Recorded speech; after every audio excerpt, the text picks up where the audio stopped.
Today we're going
Hello, hello, hello, folks. How we all doing?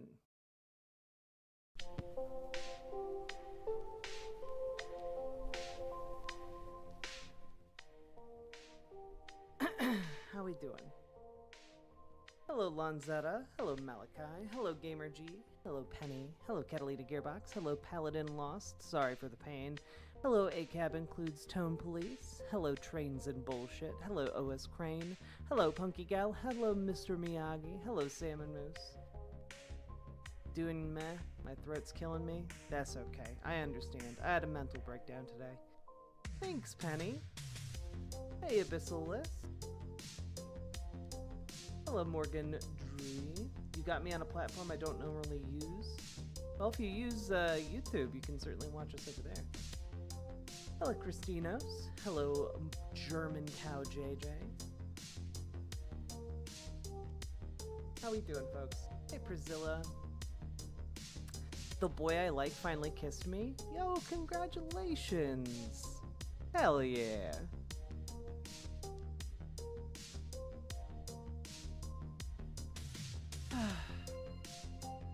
I'm exhausted. But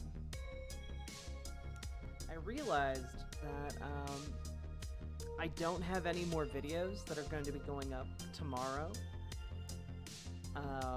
that are currently edited with thumbnails. So I have to make some more thumbnails. And I figured while I do that, I could talk about politics and you know, talk with you fine folk. Had a march in support of Ukraine today. Montreal and Toronto couldn't go, but friends took great pictures. Nice. You had a mental breakdown. Why are you streaming? Because working helps me, and also I need to get work done. So it's kind of like a win-win.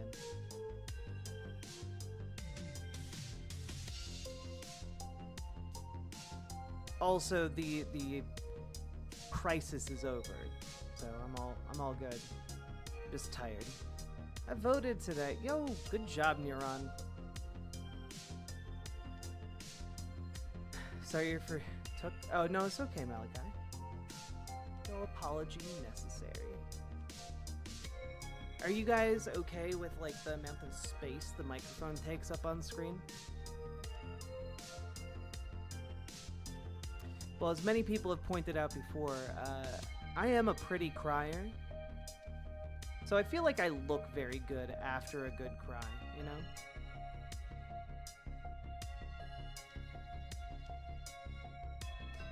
True, Salmon Moose. It is absolutely a coping mechanism. But I also need to get work done. So at the very least, it's doing two things at once. The mic is a bit quiet. It is a bit quiet. How about now?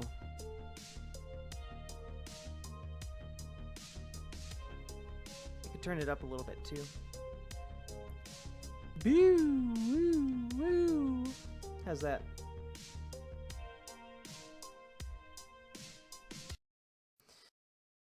Shad calls his homestead the Shadlands, is trying to build his own castle. That's so lame. The first part. The second part is kind of cool. Music is kind of loud. Yeah. I think I need to turn up the mic and turn down the music. Because the music is not that loud on my end, so it shouldn't be coming through as loud as it is.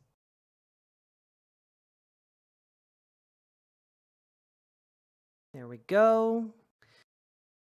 Should have it a little bit more leveled out.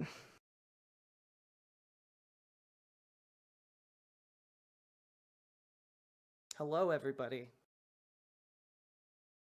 So, part of the reason I wanted to go live was because, my God, Taylor Lorenz has provided us a gift of content. By cornering Chaya Rychik the founder of Libs of TikTok, for a hour-long interview, and we're gonna watch it. Yep, we're gonna watch that interview. The interview. We're also going to talk about a couple of news stories. I found this other thing, though, that I wanted to maybe go over. I have no idea what this is. More Sidemen is a channel with, like, over 8 million subscribers.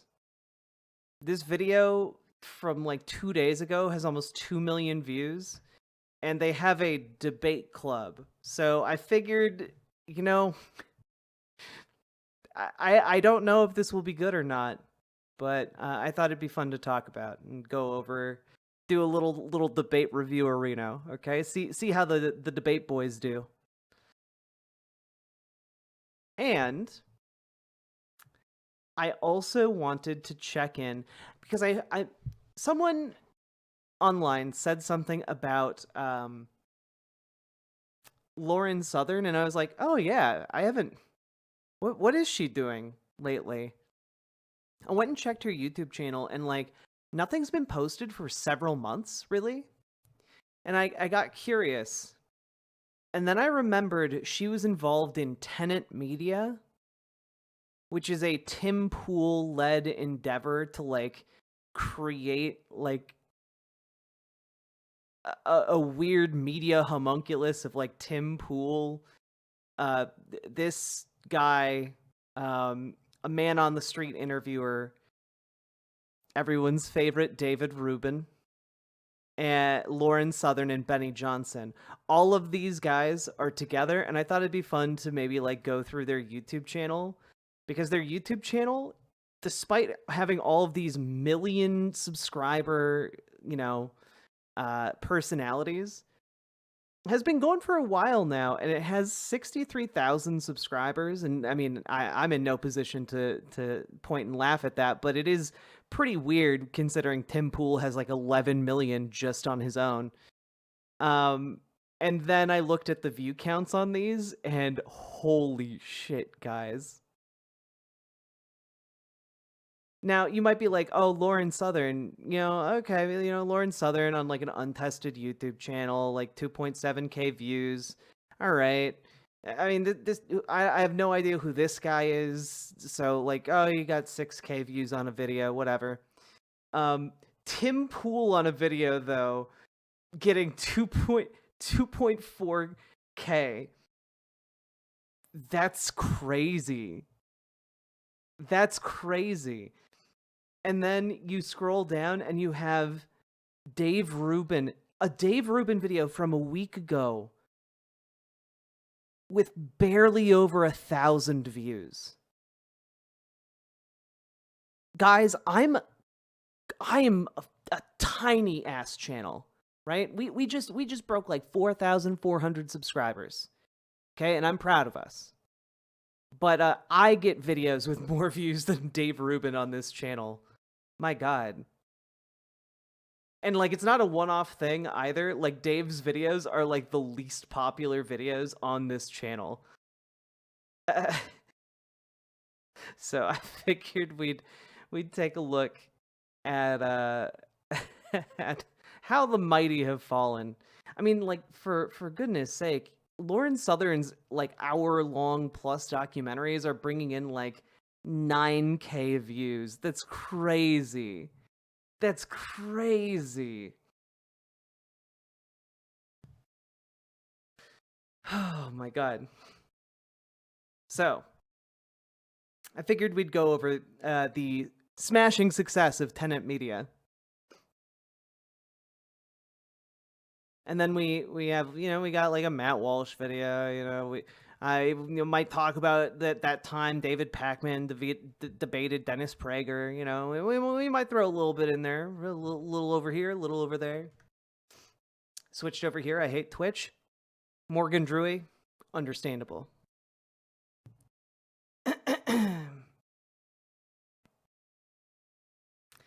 And yeah, But before that, I wanted to go over this trailer with you guys, because this is exactly my kind of shit. So it's a movie called Late Night with the Devil, and this is like exactly the kind of horror movie I love. It's like a found footage retro film, and this looks great. So let's just take a quick look at this, okay?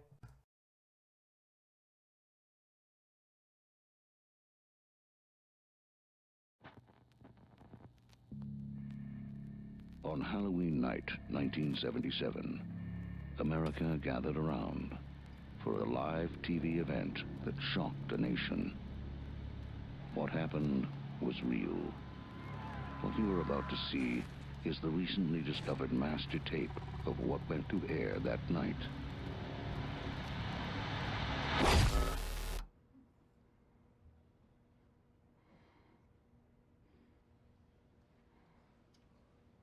If Mr. Ladies and gentlemen, now, here's Mr. Mitch Jack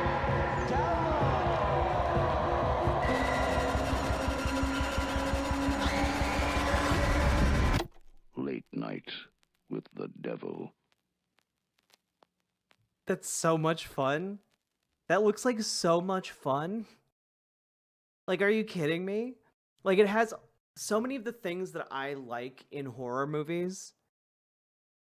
It looks like it has practical effects, like people in like rubber suits as like monsters. Looks like it has like actual like practical like effects from like blood and stuff. A lot of the blood in modern movies is like CGI'd in post, and it looks terrible.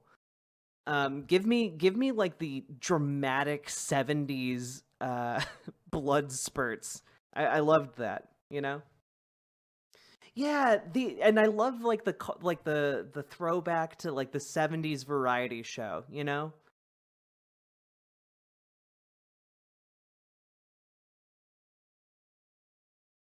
I love spurts.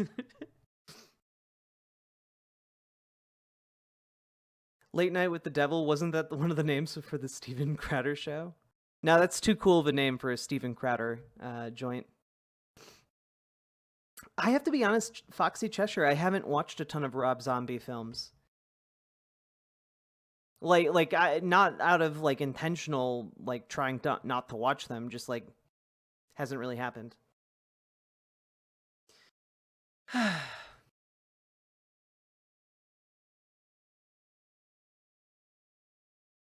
Okay. Now, if I'm a little bit distracted during my political coverage tonight, it's because I'm like doing, you know, editing these thumbnails together, you know. And look, I know I'm not like the best thumbnail editor, you know, but I try. You know, I think this one looks okay. So that is what I will be doing. But if I'm a little bit distracted, I will do my best to keep abreast of you guys. Gonna go see Driveway Dolls. Driveway Dolls does look very fun.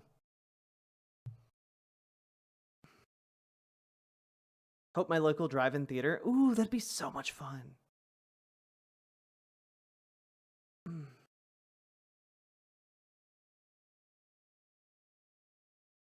My DoorDash driver was an old friend of mine. I invited him in to hang out, and he apparently got a gambling addiction now. Oh, that's too bad.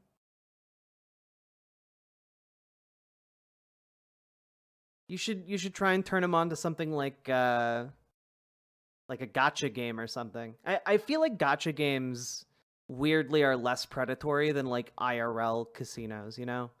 Get them on like the play to roll game like an Overwatch, you know?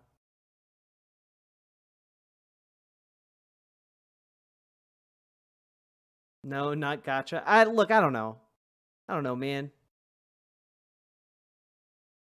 Hey, winners and losers. Looks like a neat devil movie. It does. I'm also just I'm a sucker for like found footage films. I think they're fun.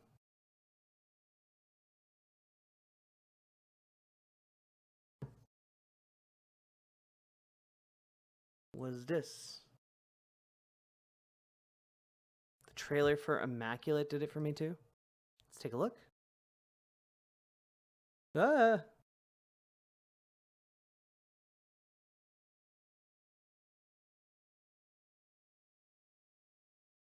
God saved me for a reason, but I'm still searching for what that reason is.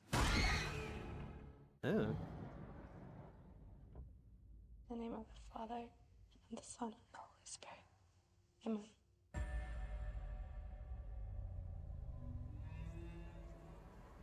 Hello?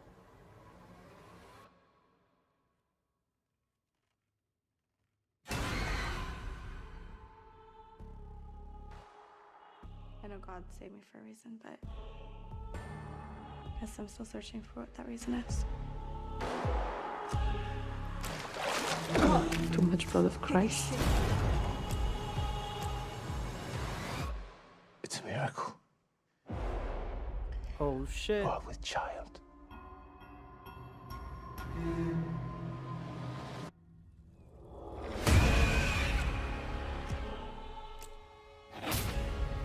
Out of all the women in the world, why did he choose me? How can You know, something about this tells me that this is not, in fact, a good thing. we trust what's inside you?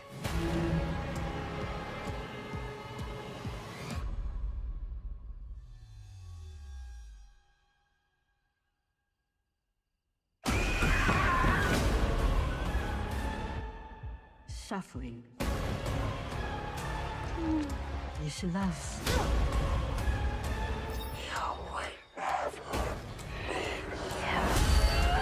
Suffering. Suffering. Suffering. You should love.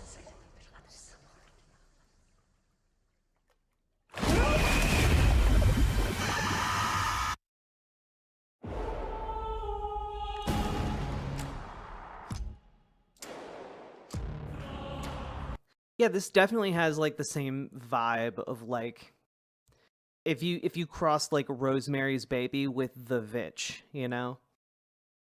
I like it. I feel like maybe what would be an interesting twist in this film, and I have no idea. I haven't seen it, obviously, but like there's always like this element of like, oh, it's Immaculate Conception, it must be the Antichrist, but like must be like an evil cult at work in the nunnery. But like, what if it's like inverted? You know, like what if it's like an actual like godly Immaculate Conception, and the premise of like this entire thing is like to pervert the baby, you know, like to pervert the birth. I could dig like an inversion of tropes like that, you know. Oh yeah, yeah. I could see it being kind of like a Dario Argento influence thing. I really enjoyed Suspiria, like both versions, with some Ari Aster thrown in. Yeah.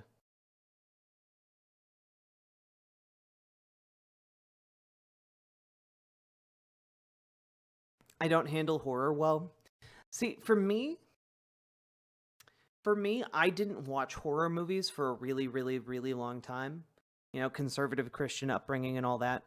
But then I made like an effort to get into them, and I enjoy a lot of them. I don't like a lot of horror that has like, you know, kind of torture porny elements to it. I don't like horror that has like sexual assaults. I don't find that fun or interesting really.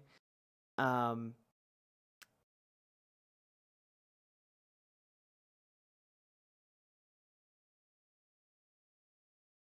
Another interesting option would be like the baby was divinity, but not a Christian divinity. That would, ooh, a mixing of like different religious ideas would be really cool. I feel like not enough movies do that.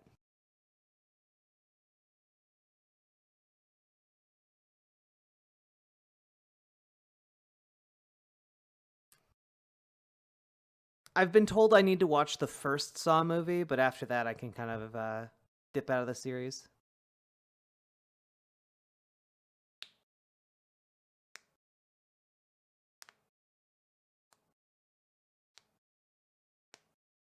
It depends on the themes, yeah.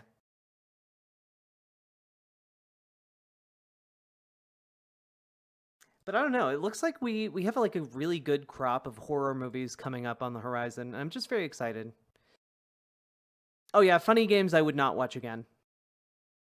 I did not enjoy or like Funny Games.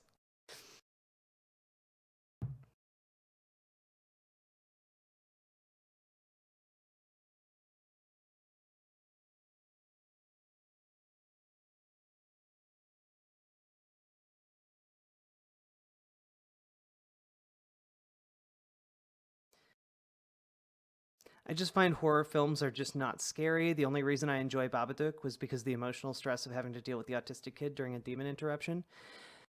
But see, like, that's the thing. Mostly, I don't get scared of horror movies. I just find that they explore interesting ideas that, like, movies outside the genre don't really deal with, you know?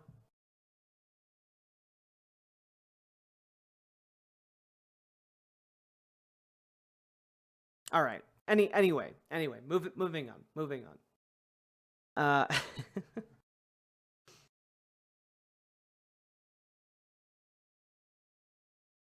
Also, before we dive into content, remember, hit the follow button on Twitch, hit the subscribe button on YouTube, hit the like button on the YouTube stream, and consider dropping subs or donos, because those would help me to continue making content for all you fine folks. I'm still getting used to the fact that this microphone stand, like, this is the old one, right? This is the new one. It's so much taller. It's like directly in my field of vision. I'm still getting used to it. I'm wondering if maybe I need like a small stool like right here to go under the table, and then I can just make this even taller, and then I'll just be like microphone right here. I don't know. Figuring it out.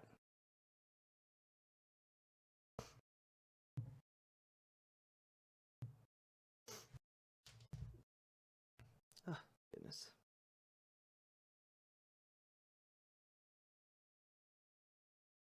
Boop, boop, boop, boop. All right.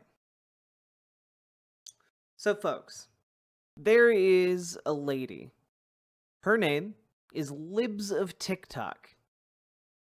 She's also known as Chaya Raichik. Now, she's basically famous for essentially targeting different public educators on social media and calling them pedophiles if they have, like, rainbow pride flags in their classrooms or, you know, make statements supportive of gay or trans students. And there's also another lady called Taylor Lorenz, friend of the channel. All right? And Taylor Lorenz and Chaya Raichik are like fire and water. You know, they're polar opposites. You know, one of them, a despicable, disgusting, horrible person who targets civil servants with like bomb threats and murder threats and has inspired multiple mass shooters. That's Libs of TikTok. And then on the other hand, you have Taylor Lorenz, a journalist who actually does journalism and cares about masking and like public health, like genuinely like a delightful individual. Now, I don't know how this actually happened, because they've been sniping at each other for a long time. Mostly Taylor Lorenz like asking like just genuine journalistic questions, and Taylor and Shia Rychik responding with a bunch of bile, essentially. Now, somehow Taylor Lorenz got Shia Rychik to agree to an hour-long interview. And I don't know how this happened, but it is one of the most bizarre things I've ever seen. Now, I haven't seen the full thing. I've only seen a couple select clips from it, but it is actually completely and utterly bizarre. Because the interview shows that Shia Rychik does not know how to act like a human being. Genuinely. So let's take a look. Let's get into it, shall we? Got it. Ready to go. Engage. Is that a public park or is that a private? No, private. Private? All right, well, we'll try to keep it short. Okay. Thank you so appreciate much. it. Yeah, of course. Oh my gosh, the struggles of LA, I swear. Okay, well, now that we're going, so thank you so much for meeting. First of all, I saw Seth Dillon today saying that you guys are no longer affiliated. What happened with there? I know that he invested in you. Seth Dillon is the CEO of the Babylon Bee, a conservative comedy website with, one joke, mostly at the expense of trans people. Early, was a huge supporter of you. What happened to that relationship? Just parted ways. For what reason? Personal reasons. Yeah? Yeah. You didn't align with... Totally amicable. I love Seth. Yeah. He's a great mentor. So why wouldn't you want him involved, or, why isn't he involved in the business anymore? Just personal reasons. I'm not going to get into it. Oh, okay. When did that sort of break off? Recently. Uh-huh. So how many staffers? It's just started. We're less than a minute in. The energy of this interview is already really weird. It's already really weird, guys. Tell me a little bit more about your organization. We are a small team, just a couple people. And it's all distributed? It's what? It's all distributed, as in it's all remote, pretty much? Or do you guys have any office space? It's remote, yeah. Got it. So when did you start, I guess, what got you into all this? I've always wanted to ask you. I know, I wrote about sort of the history of your Twitter account, but how did you get involved in politics? If you watch any of my interviews, I talk about this all the time. Now, if you can't tell, Shia Rychik came to the interview with a t-shirt of Taylor Lorenz, with an image of Taylor Lorenz on it. I think it's a t-shirt of Taylor Lorenz crying. Full on, full on psycho mode, already engaged. Time, but just COVID radicalized me. Yeah. In what way? And they were forcing us to wear masks and not letting us leave our homes, and not letting us work, and people losing their jobs, and then people now forcing a vaccine, an experimental vaccine, people dying from the vaccine. So how did that get you interested in LGBTQ issues? It got me interested in politics, and then once I was interested in politics, I stumbled upon this whole movement, and I was absolutely appalled by what I was seeing. Appalled by what? The radicalization of it, the way that they come after our most innocent and vulnerable population, or kids.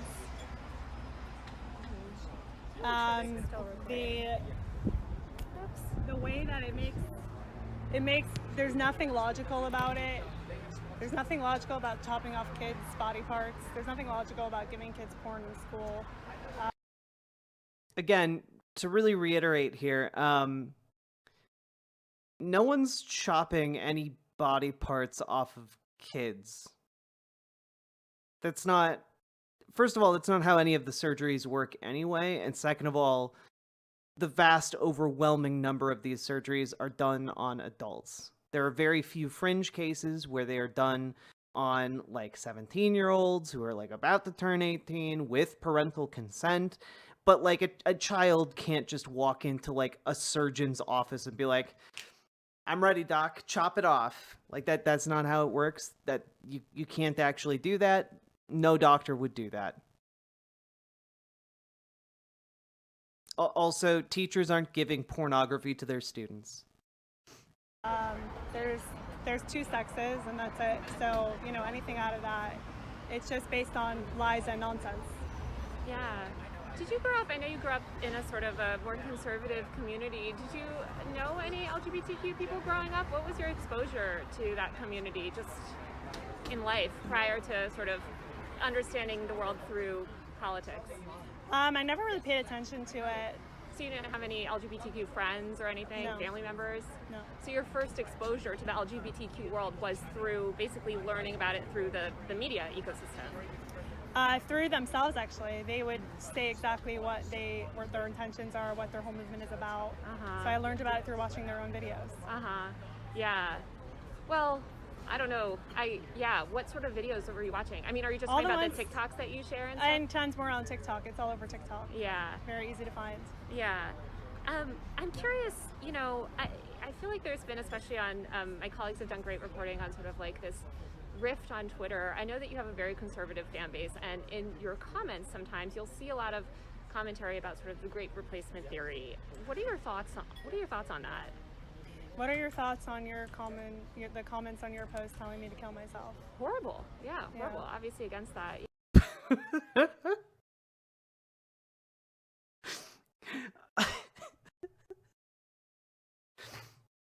Like my God, like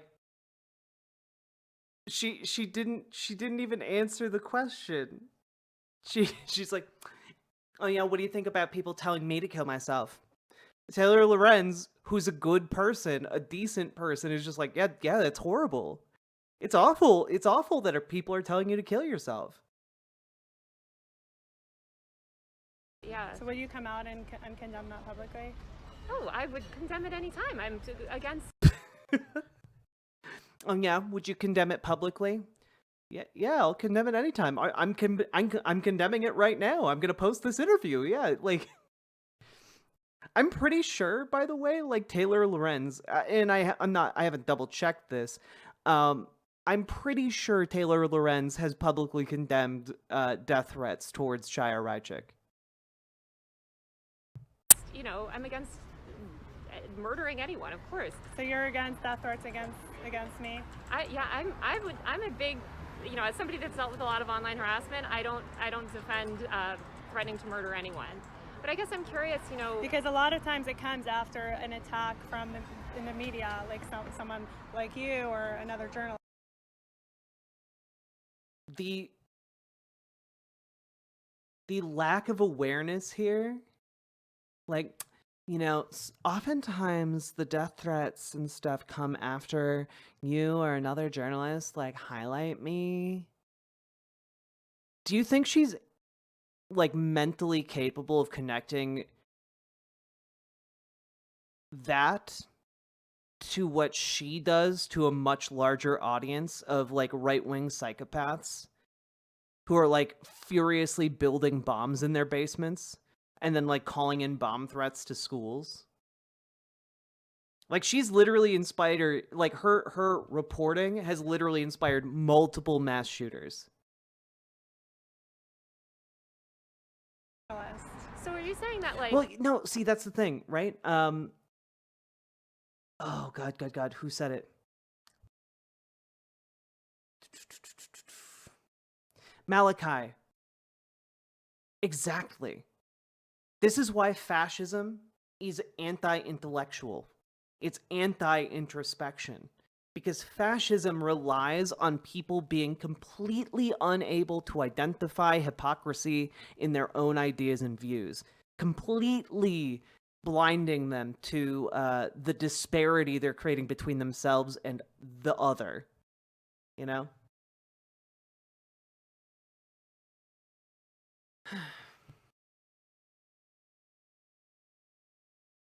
You know, if somebody posts something and then attacks follow, that person should answer for those attacks? No, that's not what I'm saying. Oh, I'm saying that people like you tell me that all the time, so I'm just asking if you think the same thing. Yeah, I don't think I have said that here, but I think it's kind of interesting, I guess, in the conservative movement, there's this ideology around sort of white nationalism, which is obviously kind of a hardline ideology that's generally been pretty critical of Jewish communities. And I'm wondering, as a Jewish woman, how do you feel about sort of aligning yourself with those people and accounts? You know, you see this sort of rhetoric in your replies, and I only bring it up, I'm not saying that you necessarily endorse that rhetoric, I would imagine that you don't, but how do you kind of think about those nuances when you're thinking about kind of the audience that you're building? Some of your audience says we should chop off kids. She's Jewish? Yeah.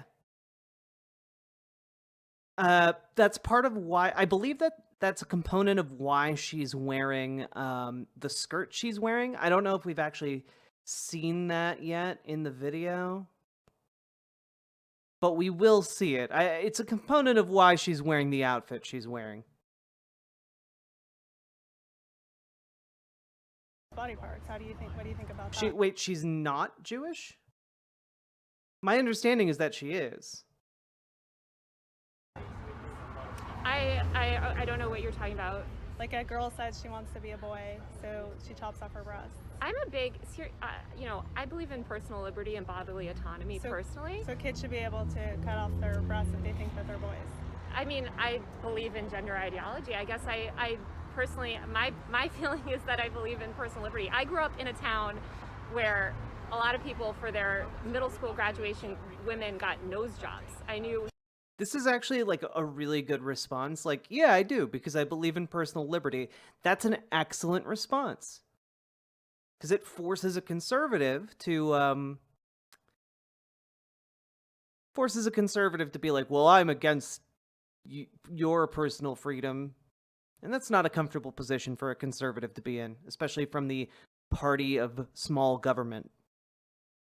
Somebody that got a boob job at age 14, and I guess I struggle to kind of understand the criticism when there's certainly no criticism of that sort of thing, right? But then there's criticism of this other sort of gender affirming, stuff. So you're comparing a boy being allowed to chop off his penis to a teenage girl getting a nose job?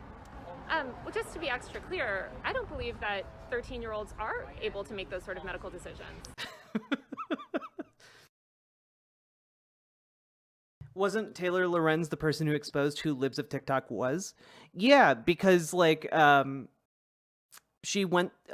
Lorenz went to a house that was associated with Libs of TikTok, and then Chaya Raichik opened the door and answered the door. It was I don't remember the exact sequence of events, but it was like a comedy of errors on Chaya Raichik's part that basically outed her address. Minors are, yeah. Oh, really? And where? Yeah. Children's National Hospital in DC gives 16-year-olds hysterectomies. Oh, 16-year-olds. They gave me that. They told me that directly. They said 16 girls. Yeah, but you were talking about 13-year-olds. So why are you now talking about 16-year-olds? It's almost like your point is bullshit. And younger. That's what they said. So hysterectomies. There are definitely minors. I know for sure as young as 12 who are getting double mastectomies. They definitely allow vaginoplasties for minors and phalloplasties. I'm not aware of a specific case of a minor, but they allow 18-year-olds. Yeah, I wish I. Oh, so they allow adults. So you're making up this case of 13-year-olds. You're just pretending that that's a thing? And then you're mad that adults can make a decision about their own bodies. Okay, cool. Yeah. I'm glad she just came out and said it. Okay, 18-year-olds, you're an adult. But let's just get back to the Great Replacement stuff, because I'm curious, what are your thoughts on that whole ideology? I mean, how many... There were times that there were some months over the past 3 years that there were more illegals coming into our border than children being born in the U.S. Does that not look like they're trying to replace us? I guess sort of They're imagining bringing in a America whole as new population. a melting pot. Isn't that sort of what America was founded No, but on? they're actually bringing. I'm sorry. Just suddenly. Oh, that's really gross. I'm sorry. So, for those of you who are unaware, Great Replacement Theory, what they're talking about here, is the idea that a Jewish cabal, a group of powerful Jewish people, are pulling the strings within the Democratic Party and within the country as a whole in order to bring in black and brown people from everywhere else on the planet in order to replace systematically the conservative white population. The idea here among conservative conspiracy theorists is essentially that the act of bringing in black and brown folks is essentially devaluing their status in society and turning them into second-class citizens. And somehow the World Economy Forum and the UN are in on it all. Yeah, because they're run by the Jews. That's the conspiracy theory. The conspiracy theory is that all of these world institutions, George Soros is in on it, the Bilderbergs, basically the Clintons, all of them are in on this Jewish plot to brown America. This is actually, like, it goes back a ways. Like, I know we've talked about it on the channel before, but like, this premise used to be a lot more blatant. I know that Ann Coulter, I believe, was one of the people who coined the phrase the browning of America. Ann Coulter, a prominent conservative figure who's thankfully faded into obscurity, but largely her fading has come as other conservative figures have risen. And this conspiracy theory has proven to be so successful in America that it is now being exported to other countries like the UK. It's disgusting. It's completely anti-Semitic. But oftentimes conservative commentators will put forward this idea of the Great Replacement Theory, kind of leaving out the anti-Semitic aspect, in an attempt to try and make it a bit more palatable to their audience. They'll just say, they are controlling everything. The global elites are controlling everything, but they get cagey about exactly who those people are, with a couple of exceptions, like, George Soros, the Bilderbergs. This is all, it's the eponymous they, They onboard you with the white replacement bit. The JQ shit comes later. Exactly, spicy diarrhea. They want to ease you in to the anti-Semitism. But the anti-Semitism is there. It's the final part of the root of the conspiracy.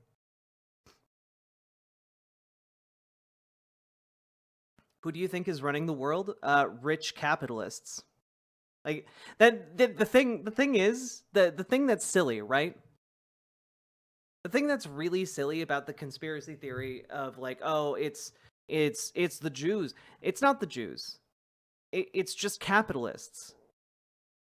It's the economic system we rely on that siphons wealth and concentrates it into like a 0.1% of society. It's not a conspiracy. They get together every year to talk about how they can make more money. When we hear about like the World Economic Forum and Davos and all that jazz, it's not the Jews secretly conspiring against the world. That's just capitalism. That's just how capitalism works. What they talk about when they get together is how they can make society more efficient to make them more money. Like that's the entire point of that conference. And so they'll talk about climate change, but they're not talking about climate change because they actually give a shit about climate change. They talk about climate change because if climate change effects continue to worsen, it's going to hurt their bottom line, and they want to continue to make money. It's the money, Lebowski. So this is, it's not Jewish people. There's not an evil cabal of Jews running the world, and like the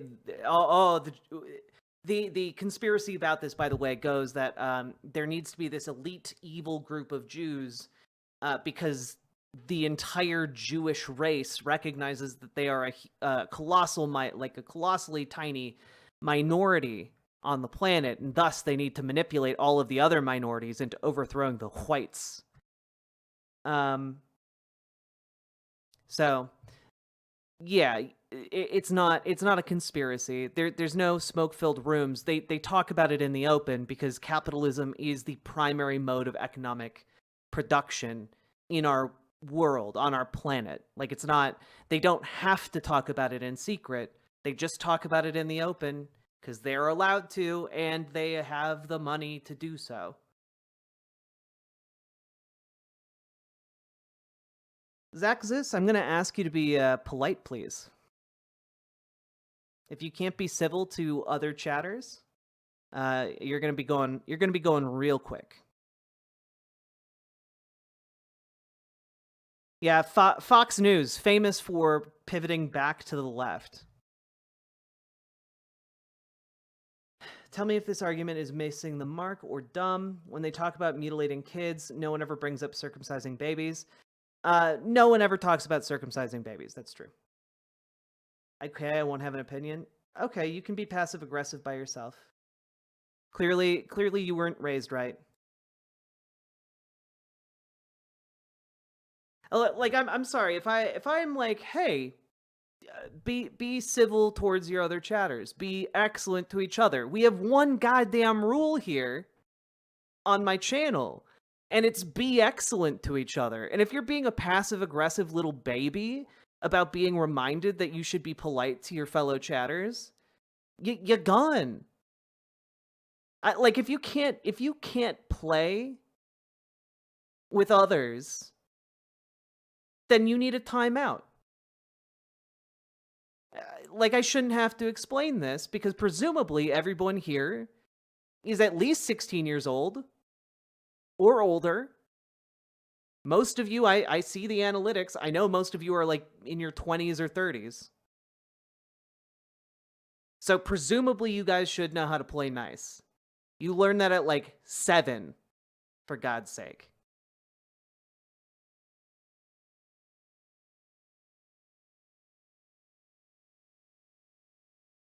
In more people than are actually being born. So I guess it sounds like you sort of do ascribe to this theory of the Great Replacement. How does that make I just you look at feel? the facts and the numbers. Well, so, I mean, just let's give a corollary, right? A lot of Jewish people fled, Europe, came over here also as immigrants. And there's a lot of criticism towards Jewish people in those movements, in those far-right movements. So I'm just wondering, as a Jewish woman, sort of how you feel about that and your role in cultivating this. Also, we finished our first thumbnail of the evening. I figure I'll share them with you as I finish them. I feel like this one's all right. I know I'm not great at thumbnails, but I feel like this one's okay. The Moon Truth. I like it.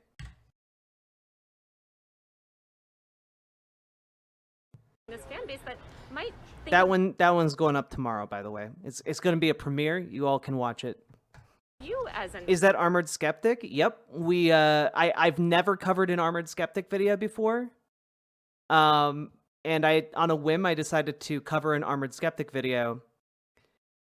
And it it turns out he doesn't believe people landed on the moon.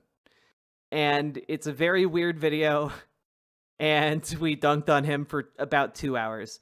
So, yeah. Hey, Rambe. So anyway, that's going to premiere tomorrow on the YouTube channel. As a minority, an outsider. Not all cultures are equal. Man.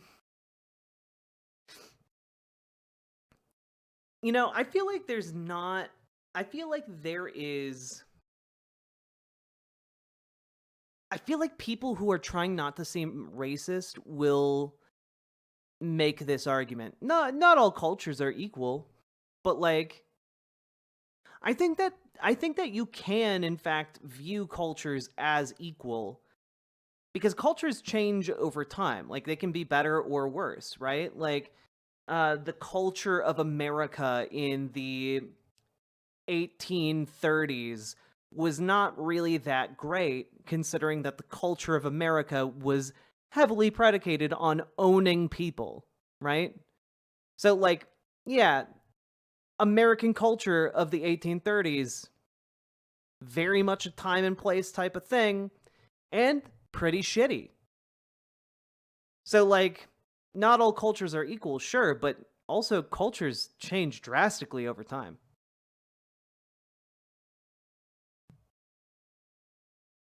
And I think that, like, when, for example, like, I don't know, like, when certain, like, Norse cultures, like, celebrate their heritage, right? Generally, they're celebrating the cuisine. They're celebrating, like, fun cultural traditions, dances, songs, music. What they aren't celebrating is, like, oh man, remember like 1700 years ago when like it was a common practice among our people to like tie like a captive's limbs to like 4 horses and then crack a whip and then watch them get blown apart? Like, oh man, yeah, no, that's not what they get together and celebrate about their culture, right? Again, it's time and place. And generally, the things that are being celebrated are, you know, the things people want to celebrate, not the darker parts of history.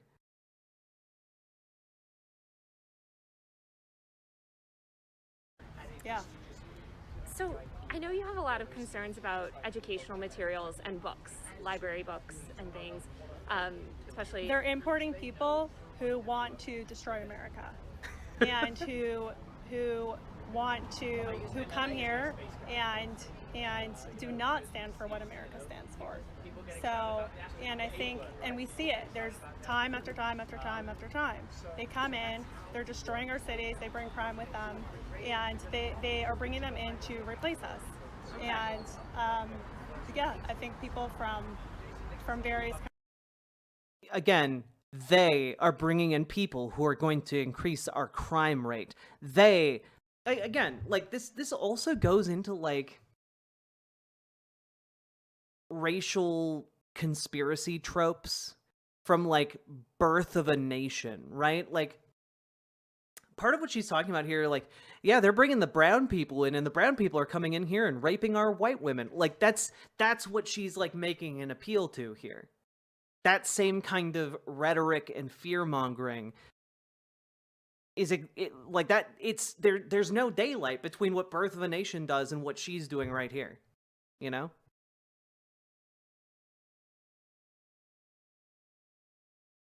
Countries, you know, they're all different. So, you know, just back to the sort of education stuff, I know that you're interested in removing a bunch of books from libraries that you consider inappropriate. I was just wondering, out of all the books that you've sort of tried to get removed, how many have you read? I've read a couple of them. Which one?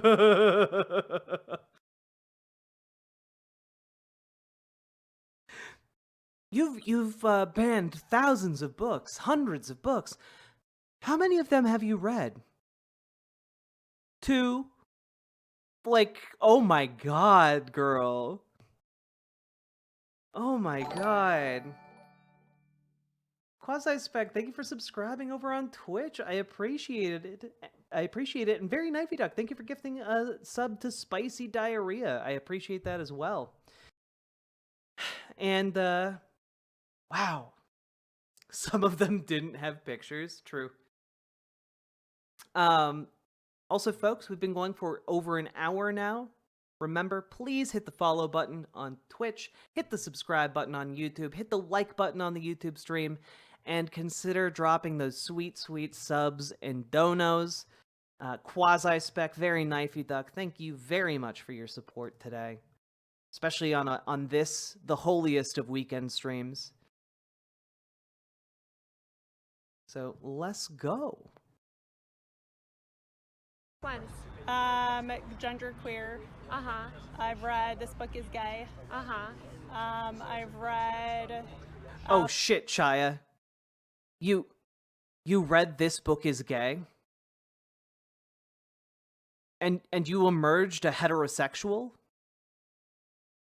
But I thought if one were to read these books, these holy texts of gender ideology, they would gay you or trans you.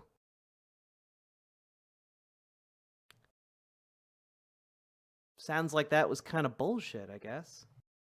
Weird. Flamer. I've read... What were some of the other ones? My Shadow is Pink. It Feels Good to Be Yourself. There's so many more.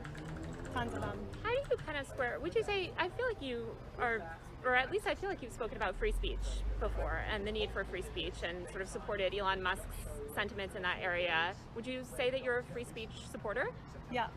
So how do you square the sort of being this free speech supporter with wanting to ban literature? By the way, just because I didn't recognize the title, My Shadow is Pink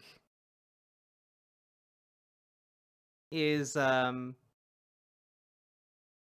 like it's like a picture book. Innovative spoken rhymes. My Shadow is Pink is a beautifully written rhyming story of love and self-acceptance that touches on the subjects of gender identity, equality, and diversity. The reader follows the journey of a young boy who's been born into a family with a long history of blue shadows. He wants to be just like his father, who's big and strong and with a defined blue shadow. However, the boy has an irrepressible pink shadow and loves ponies and books and pink toys, princesses, fairies, and things that are not for boys. With the love and acceptance of his father, he learns that everyone at times has a shadow they wish was different, and he must embrace his shadow just the way it is. Wow. What a horrible grooming text. I can't believe that Chaya Rychek, after reading that one, is still straight and cis. After all of that indoctrination, how could she even continue to be a she? I don't understand. What kind of literature? Any kind of literature. I mean, I would think that... Yeah, it sounds very wholesome. Yeah. Literature am I trying to ban? Oh, I thought you were just trying to say you've made an effort to get books removed from schools. What kind of books?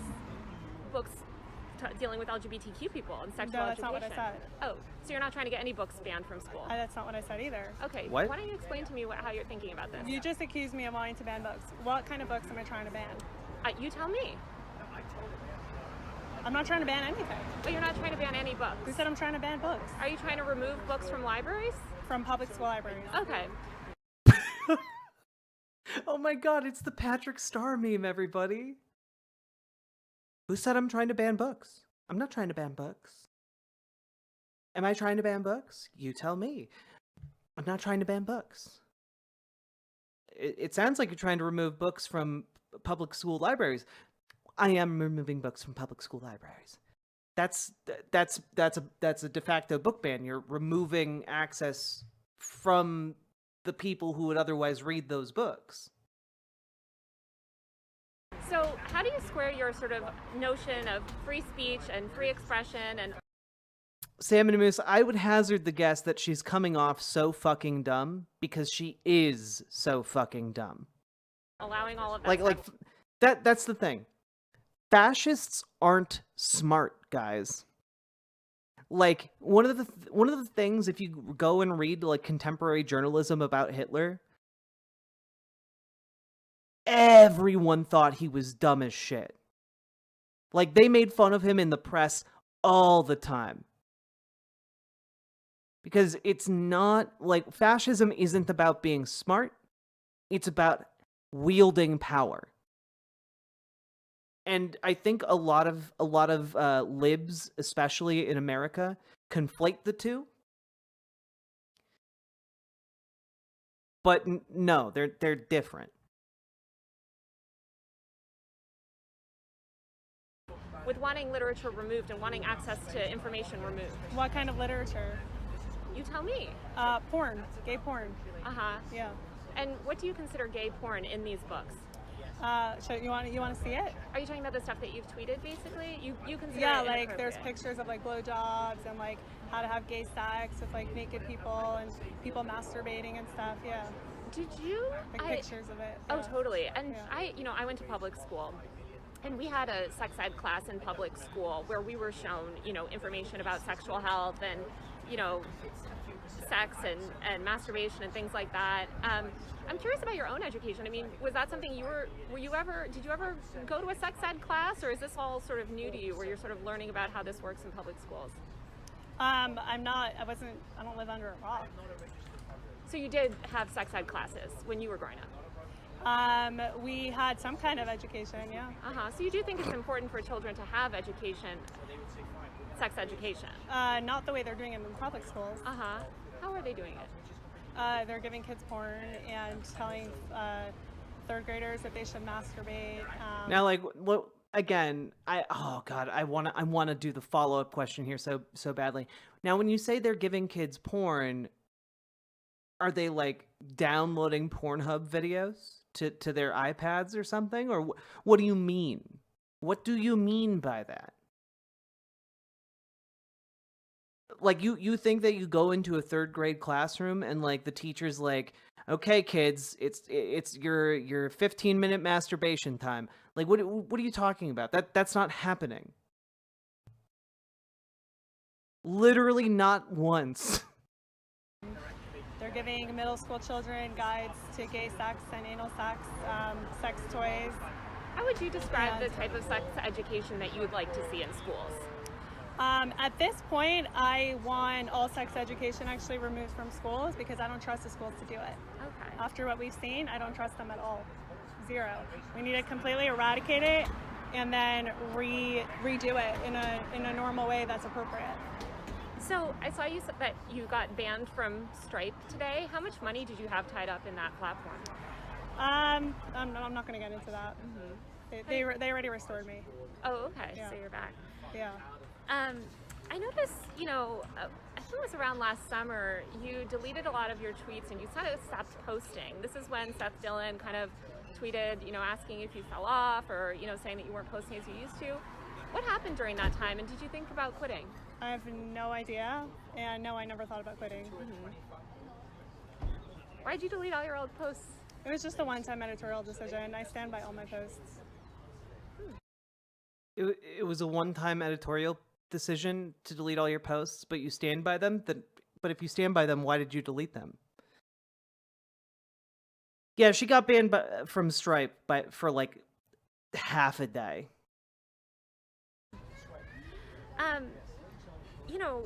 I guess speaking of deleting posts, you still have a post up accusing the Uvalde shooter of being trans. Obviously that's been debunked. Yeah, there's a community note on it.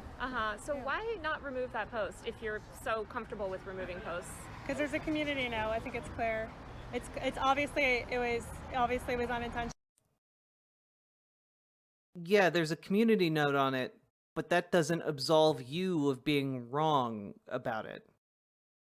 Like, even with the community note, you are still actively participating and spreading disinformation about it. There was a watermark on it. It was from a meme, an account that was going around. and I'm glad there's a community note so people No, know. no, this is exactly it. They condensed can of meat. That's exactly it. They think it's funny to lie. They think it's funny to target random trans people who are unaffiliated with mass shooters. You know? I saw a version of the meme going around that had Alana Farrell on it. Alana Farrell is a trans MMA fighter, and there's a picture of her holding like an assault rifle in front of the trans flag, and they put that into this meme of trans mass shooters that is riddled with inaccuracies. Most of the pictures on there are just trans people who exist that haven't actually engaged in any massacre. And like they just keep sharing that because it's a game to them. They think it's funny. And she's the one who started the game, essentially. She's the one who, at the very least, if she didn't start it, she popularized it. Do you believe if, say, a journalist posts something factually incorrect or wrong, especially about someone else, you know, if somebody was to say something factually wrong about you, do you believe they should remove that, or do you think they should be able to keep that content up?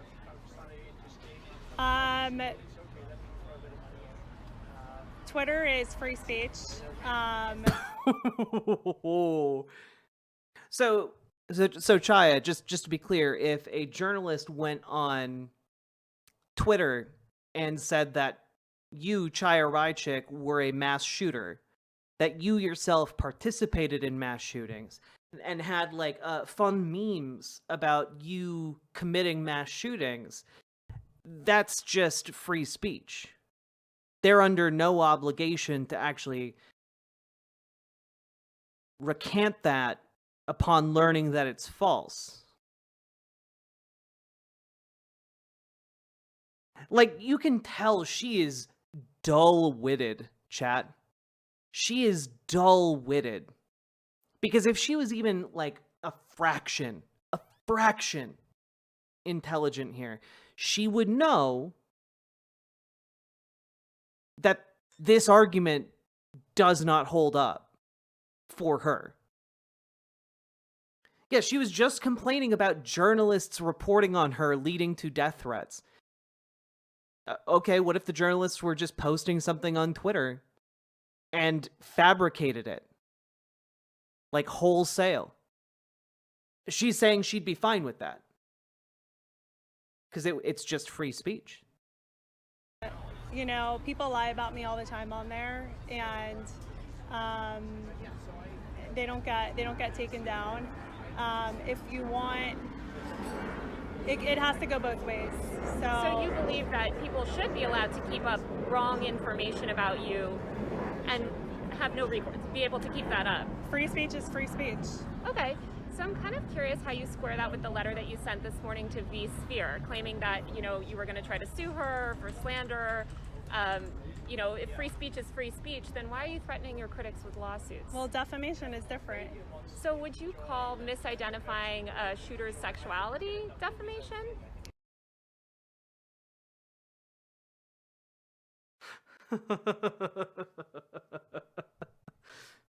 Defamation's different.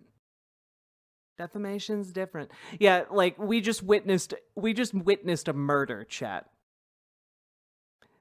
Like Taylor Lorenz has so much poise throughout this conversation with a hostile interviewee. And like she is nailing the adage, kill them with kindness. You know, like she hasn't been mean during this. She hasn't been rude. She's been like even her tone is kind. And she's this is the debate equivalent of a slaughter.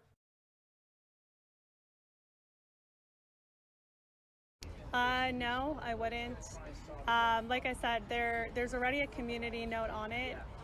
So I'm glad that people now. And you admit know. that it's wrong, right? It was the Uvalde Yeah, shooter and I trans? wasn't the creator of that image. Sure, but you can imagine if somebody amplified wrong information. You know, the media, like Washington Post and other places, they lie all the time. They're never held accountable. They never remove it. They lie and lie and lie. So I am not gonna.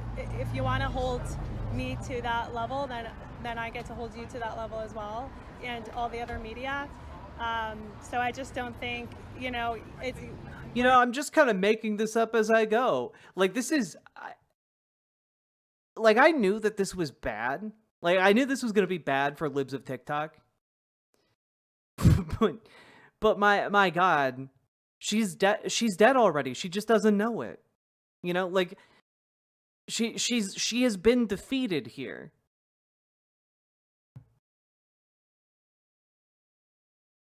Everything, I don't know how there's 40 more minutes of this.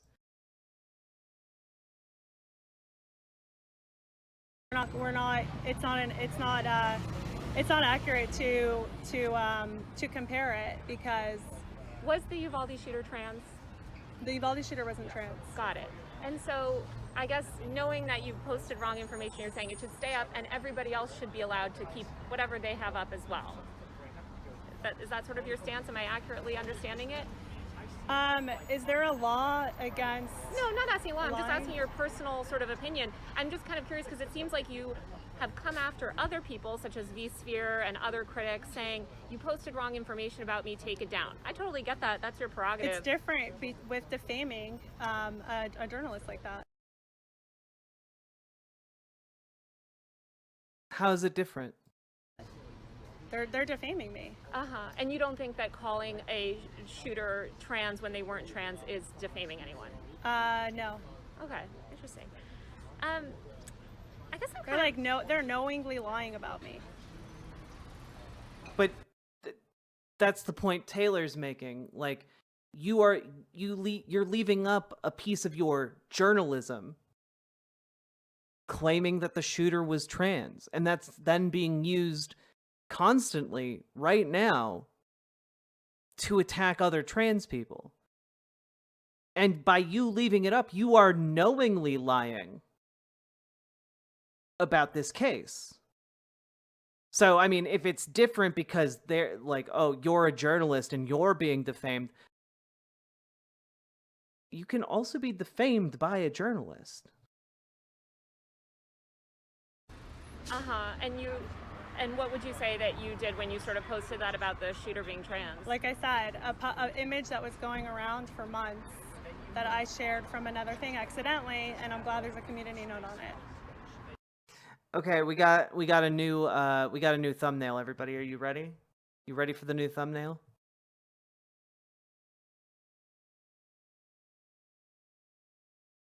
Cartoon hair, bad.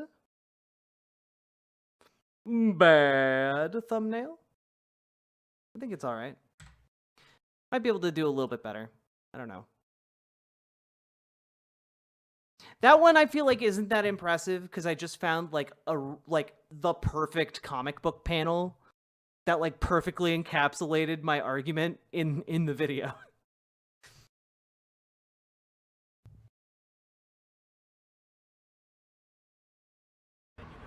I know you come from a more traditional family and sort of a more traditional culture. What is your family and think of your success? You've made a huge career for yourself. You're obviously a rising star in conservative media. How's that affected your interpersonal relationships? I'm not going to get personal. I'm going to get into my personal relationships. Yeah. How's it affected your life? I mean, just dealing with this sort of fame relatively overnight. So, I mean, thanks in partly to you, there's been a lot of death threats, a lot of really nasty messages. But you seem kind of proud about the press that you've received. I mean, your profile picture is holding up a newspaper with you in the headline. Yeah, a newspaper where they just basically lied about me. I thought it's funny that they just continue to make up these lies and libels. You've gotten a big, I mean, even if you discount the mainstream media and just talk about the conservative media, I think your platform has risen pretty significantly. What changes has it had on you? I mean, I cover the content creator industry, and I've seen a lot of people go from sort of a very low-key life, which I would imagine you're living before, to a massive amount of attention and, you know, money and powerful people around you. How has that affected you? Like I said, some safety issues, in part thanks to you and to some other members of the media, but I'm not going to get into my personal life. Oh no, not about your personal life. I'm just wondering about your career aspirations. Where do you see yourself in 10 years? We'll see. You can make all the plans you want, and God could decide something else, so you don't have any sort of 5-year plan, 10-year plan? I mean, I have plans, but nothing I'm going to share. Mm-hmm. I'm curious, you know, if Trump was reelected, would you be interested in a job with his administration? Maybe. Mm-hmm. Who are you supporting in the election? There's one candidate, Trump. Mm-hmm. Yeah. Will you be campaigning on his behalf? We'll see. Would you, I mean, are you hoping to kind of, I guess, like, would you see yourself in DC? I haven't made any plans yet. Mm-hmm. How did you get connected with Oklahoma, the state of Oklahoma, and how many times have you been to that state? I was there once. They have, unfortunately, a lot of wokeness in their red state, and I went there one time. I got off the plane, and I saw a black person. It was too much for me. I was overcome by the wokeness. I felt faint. I fell back, and I blacked out. Next thing I knew, I woke up back in sunny California. And I knew then and there, I must eliminate the wokeness from Oklahoma. Like this is essentially her story, right? Like that's her origin story in a nutshell. Because my understanding is that she lives in California. You know, she's an enemy of wokeness, but she lives in California. And I'm trying to help. How'd you originally how'd Oklahoma get on your radar as opposed to some others? Because I started posting about the stuff going on in schools there, you know, like I do across the country. And But by the way, just FYI, in case any of you don't know this, Oklahoma's a supermajority. Like they have like a full conservative state legislature, full like conservative governor, everything. They aren't woke. Thought she was from the East Coast. Well, they're currently meeting in California, so maybe I'm wrong about where she lives. I don't know. And you know, people were very upset that this was happening in their schools. So, and you've been once. What do you think qualifies you to be on the board, or you know, have to do with education, the education system there? Being that I don't believe you have children in the Oklahoma schools, you don't live in Oklahoma, you've only been once. How does that qualify you to sort of serve in that capacity? What are the qualifications that they require to be on this committee? USA Today reported on that, but I believe it was that you had to, oh God, I might get it wrong, but I think you have to be some sort of educator. You have to have worked as an educator. Okay, I was a teacher once. You were? Yeah. Okay. So you feel like that I would love a follow-up question on that. What did you teach? I want to know what she taught, because I have a sneaking suspicion it's something like, is that Chaya Raichik? It is indeed this run. I bet it's like some kind of like religious teaching position. Like, oh yeah, I like it'd be like me claiming that I was a teacher, but I worked as like a camp counselor at a Bible camp, you know? qualifies you to sort of inform policies in Oklahoma? I wasn't aware of any kind of qualifications that they require. I don't believe they require any qualifications. Mm-hmm. Yeah, so. I was thinking more even just informally, but that makes sense. I guess, you know, speaking of Oklahoma, obviously we saw the tragic death of Nex, you know, a young child. I'm curious about your reaction. Yeah, very tragic. Man, you could at least try to pretend you give a single shit that, like, you contributed to the death of, like, a trans child.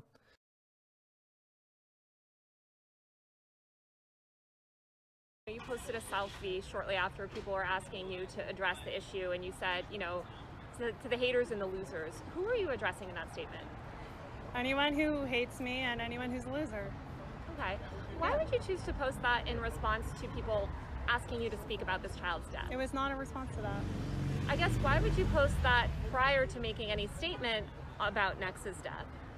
So, just to be clear, you're trying to police me on when I'm allowed to post selfies? No, just curious.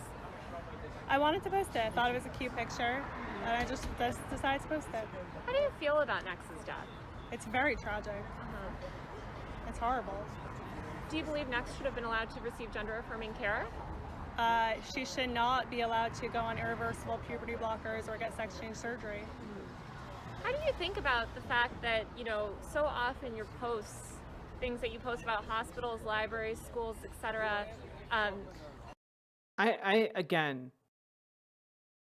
I want to applaud Taylor Lorenz for having so much poise throughout this interview. Because this is, this part in particular is very hard to listen to.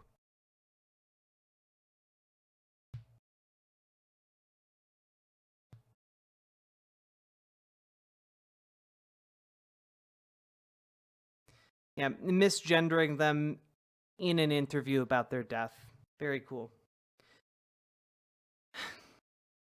Yeah, also, yes, we know puberty blockers, totally reversible. They don't have lasting impacts on children. Once you stop taking them, your normal puberty process resumes or begins, or you can start taking HRT and just go through the one puberty. Simple as. It's not complicated. We've been using puberty blockers on cisgender kids for literally like the last 60 years, 50 years. And yeah, we know that there's no long-term ill effects. Any of the ill effects of puberty blockers are undone once you go through a puberty. After you make these posts about them, they deal with threats. Sometimes bomb threats, sometimes harassment. We don't know who's calling in the threats. And I mean, look, bomb threats are bad. I've said that 1,000 times. People who call in bomb threats should be arrested and investigated. You can't call in bomb threats. But I just don't know what does it have to do with. Well, I guess, a recent NBC investigation found at least 33 instances where you posted about a specific person or institution, and that person or institution was immediately bombarded with death threats and violent threats, including bomb threats, other violent threats. That's a pretty significant correlation. How do you, what are your thoughts on that? Yeah, I don't know if you saw, but I got like tons of death threats this week after the entire media machine came after me. So are they responsible for those? I don't think that there's the same correlation. Are you receiving bomb threats? I'm receiving death threats, like, hi, I'm gonna come murder you. Yeah, and I definitely sympathize with you there, because like, I get those literally, every day. The article goes live and then I get those threats. I get the same thing. Yeah, but you recognize that there's a difference between, like, a vague threat towards you when they don't know where the hell you live, and, like, a direct threat to a known institution or, like, civil servant whose address is public. When a Fox News article goes live. So is the journalist responsible? Oh, interesting. Interesting.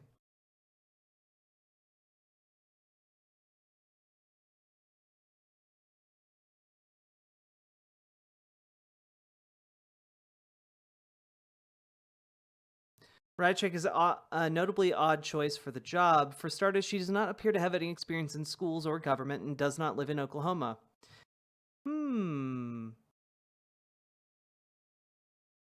Though, according to some locals, that's not so different from the qualifications of the man who appointed her to the position.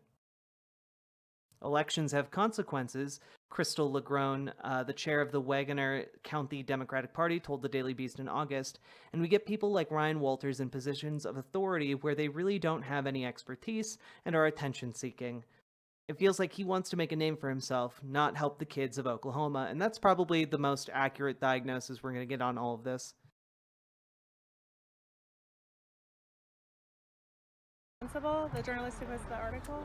I would say, there's a different responsibility when we're talking about media. And I guess to me, a death threat is different than a violent bomb threat. A death threat, I think we're kind of getting normalized to them, unfortunately, online. We get a lot of them. Probably you and I get them constantly, 24/7. I'm wondering kind of how you think about taking these obscure people, right? Because you and I are both public figures, and I imagine you and I we have a high tolerance, right, for what we can handle online. Say you're taking a private citizen, a gay teacher, for instance, in a small town, and you post about that person, and then that person subsequently, who had no media presence prior, receives pretty violent threats. How does that make you feel? We need to answer the question first, though. Is the journalist responsible for actions that have to happen after? So you consider sort of your posts about private citizens, incendiary posts, you consider that journalism? I'm an independent journalist. Uh-huh. And do you think that there's a difference between doing journalism on a completely private figure that has no public presence and no institutional power versus reporting on a powerful public institution or person? You still didn't answer the question. Is the journalist responsible for reporting for any actions that happen after the reporting? Personally, I think that journalists should take care and should consider sort of the framing, and I think that they should do their best not to appear as if they encourage that sort of behavior. I've noticed that you haven't necessarily publicly condemned that behavior, publicly told your supporters, listen guys, stop calling in these bomb threats. Who said it's my followers? Do you have information that it's my followers? I guess who else's followers would it be? I don't know. So there's 300 million people in this country. So you post bomb threats follow, and you're saying it might be just unrelated people? I have no idea. We don't know who it is. Man, you know what's really great about having this on camera?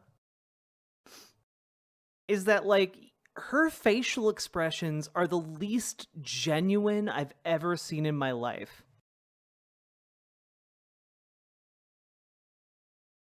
Like, just real quick. Just watch her face. Related people? I have no idea. We don't know who it is. Have you taken steps to... Like, my God.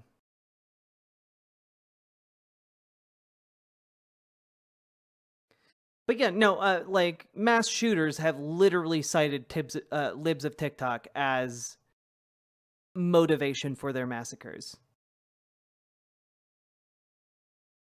To find out? We filed some FOIAs with police departments. Yeah. What have you found? We haven't got to anything useful yet that we can use. But actually one of them, we know it's like some foreign actor, not even from the country. So who knows who it is. Yeah. It seems like Twitter is your main platform these days, although I know you've been posting on Rumble. How much money have you made from the platform? It's personal. Mm-hmm. Is that what sort of portion of your revenue is based on Twitter as opposed to other platforms? That's personal. So speaking of Twitter, do you regret not getting a blue check? Because then you can make tons of money. No, I don't monetize online. You don't monetize? Yeah, I don't. If I was an independent journalist, maybe, but I'm not. I don't monetize on any of my social platforms. I noticed you've sort of, speaking of the media, you've changed your approach recently, or at least it seems like you're being a little bit more antagonistic towards the media and a little bit more forceful in the way that you speak about the media. What led to that change? Being lied about and defamed for 2.5 years. I guess what led to, I would assume you felt like that for quite a while. What led you to sort of change the way that you speak about the media, or the sort of... Well, their attacks were ramping up. So, like I said, the lies and the defamation, the hypocrisy. you know, if you eradicate transgenderism, which I believe you suggested in a post today. No, I never suggested that. Oh, okay. to You eradicate reposted a post that was advocating for that. What would happen to the people that have already medically, socially, completely transitioned and are I've never advocated for that. Bitch, we see the tweets you delete. We see the tweets you delete, okay? Like we've covered them on the show. You posted like a picture of like a transgender person with the caption eradicate on it. We see you. You're not some nobody. We see what you're doing.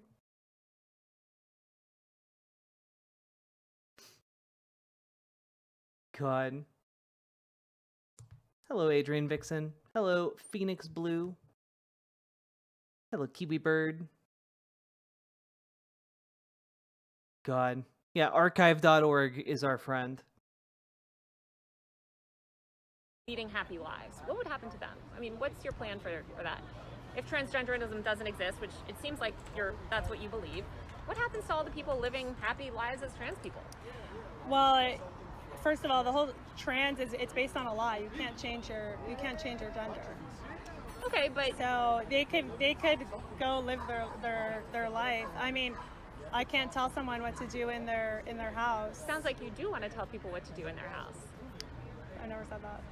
So you're totally okay with people being trans, just not as long as they're in public? No, I never said that. They could. The whole thing is based off of a lie, and I think that this lie cannot be mainstream in our society. It's a lie. And what harm is it causing, do you believe? I like the truth. I like truth. Right, but I'm saying what's the harm of people expressing their gender identity differently than you believe it to be? What harm are they causing? Like I said, like again, all she has at the end of the day, she has platitudes. She doesn't have actual ideas. She has platitudes. Like, you can't even ask her why she believes what she believes, because at the end of the day, she's just like, I believe in truth. Yeah, but say more. You know, this is, at the end of the day, this is somebody who just dogmatically believes in their position, but doesn't have any of the intellectual foundation, any of the philosophical foundation to, like, actually make an argument for her position. She's just like, my gut tells me it's bad, so I need to kill it. Like, that's it. That's it. That's all that's here, okay? That's all that's here.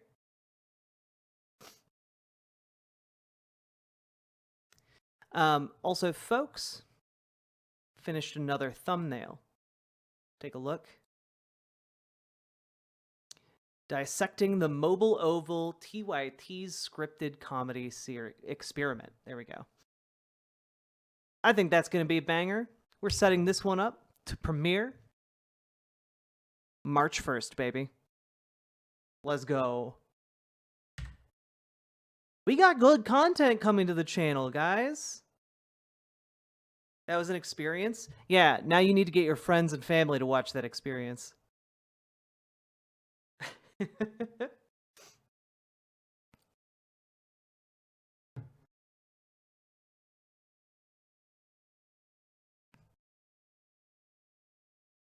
Okay, here we go. We are a nation of truth, and I seek the truth. We're a nation of truth, says citizen of a country that, like, 20 years ago invaded another country because of a lie about nuclear weapons. But sure, okay. Jack, we got to work on your SEO. My SEO is dog shit, and I don't have time to try and make it better. My goal is to claw my way out of obscurity through sheer force of will, and then hire somebody to edit my videos who actually knows how to do that stuff.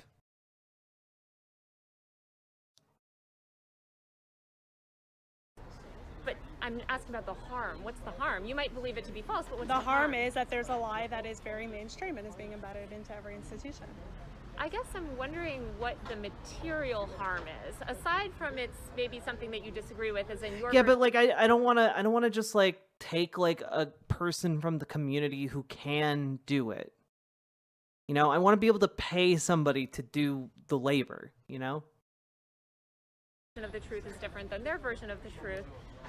What is the material harm of them living their life as a woman or man or gender that you don't agree? Not anything that's wrong is there a material harm necessarily. So there's no harm. I didn't say that. Also, to be fair, the actual name of the video is TYT's 2016 scripted comedy series is Painful. So I feel like it's better. I feel like it's good. All right. Yes, you can. I know I can't. The issue is I don't make enough money to pay people. If I made enough money to pay someone to edit my videos, I would be doing that instead of doing it right now at 1 o'clock in the morning on a Saturday. Can you name a single harm? The way that it's pushed onto kids, first of all. What's pushed onto kids? Gender ideology, transgenderism. But if they're leading happy lives, and they just are leading a Well, different... there are studies that show that they're more suicidal after transition. No, that's... There literally aren't. Any of the studies that have shown that have been debunked. The only situation in which a trans kid is more suicidal after they transition is if they have a non-supportive family environment. There are also the outliers of people who detransition, but again, the vast majority of people who detransition do so because of social pressure from friends, family, work, economic hardship, etc. The vast majority of people who detransition go on to retransition. It's not true. Yeah, there's a study out of Sweden. That is not true. That is not true. Yeah, you can look up the study. Well, taking into account all of the happy people that have transitioned, who are not harming anyone, you can't come up with a single material harm. So if someone says, I'll be happier if I'm blind, should a doctor pull their eyes out? What? I think that's quite different than gender ideology, but people do, you know, I guess... Someone says I'm happier if I chop my dick off, and we should just let them do that.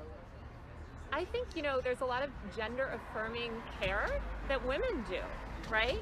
I mean, women ascribe to certain gender things. You see women getting boob jobs to affirm their gender. I mean, we're in Los Angeles. We see this kind of gender-affirming... So again, you're... Or again, breast reduction surgery, something that is done on minors. I knew a girl who got a breast reduction surgery in high school. And it definitely affirmed her gender identity. She felt much better about herself after the fact, and like more power to her, you know? Comparing boob jobs and nose jobs to they're people gender-affirming.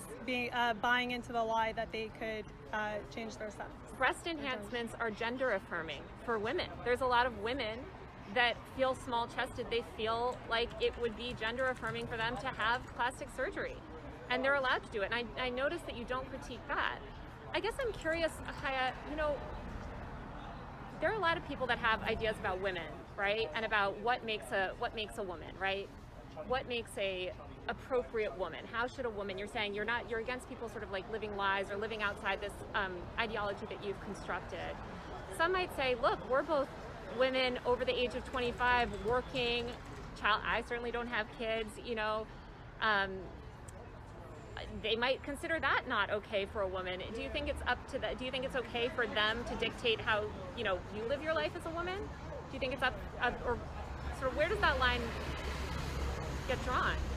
So again, you're comparing boob jobs to a teenage girl chopping off her breasts? Well, first of all, teenage girls get boob jobs, but breast enhancements are gender affirming for many women. I'm asking you, why is it that people have to live under your sort of view of gender? And it's not my view, it's science. It's facts, it's biology. But biology... But the vast majority of science disagrees with you. Like if you're I love when transphobes try to make an appeal to science, because like they're instantly full of bullshit. Like, the transphobic position is not backed up by science. They have to claim that there is, in fact, a medical conspiracy among all major medical institutions in the United States to trans kids for some reason, which is insane. I shouldn't have to really spell out why that's insane.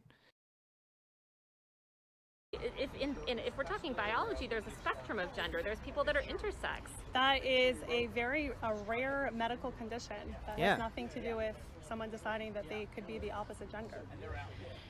I guess I'm still kind of struggling to understand how you think, if your view, say tomorrow Trump is elected, he says, all right, we're going to all live by Haya's, decisions, right? What about all these happy trans people that are living their lives? They're not harming anyone. What harm are they doing by living their life as a woman who've medically transitioned? They're adults. I understand you have problems with kids, but with adult trans people, what's the harm that they're doing to society? To society, they're spreading a lie that is affecting children also. So you just believe gender is a lie. And what if somebody said to Trans, you can't change your gender. And what if somebody said to you, you're not a real woman? You're not a real woman because maybe you don't meet these certain specific definitions of femininity. That's fine. I don't care. They can call me whatever you want. But what if you would be forced to live by that system? Do you think it's fair that you would, be forced? Is that to based in science?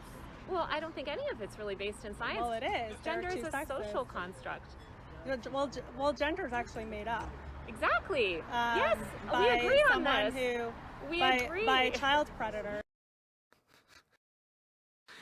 Oh, yeah, this will be the winning argument. This will surely, I love Chaya's brain. This will surely be the winning argument. Gender was made up by a child predator. Like,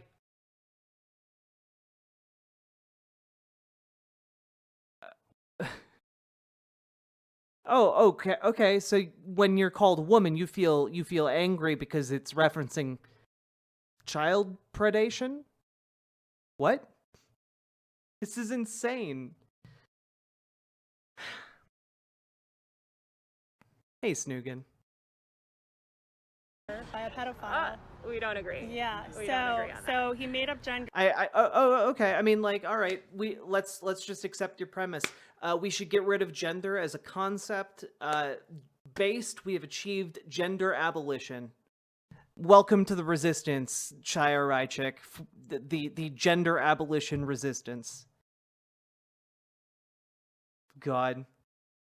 And now they conflate the two, and they use it to basically trans kids.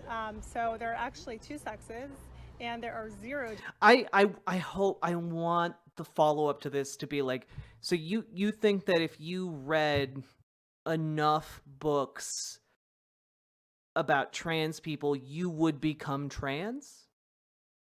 Like, that's what she's arguing here, right? Like, oh yeah, if you conservative man watching this, if you watched enough like RuPaul's Drag Race, you would become a trans woman. Like, that's the argument that's being made here. It's silly. It's silly and bad.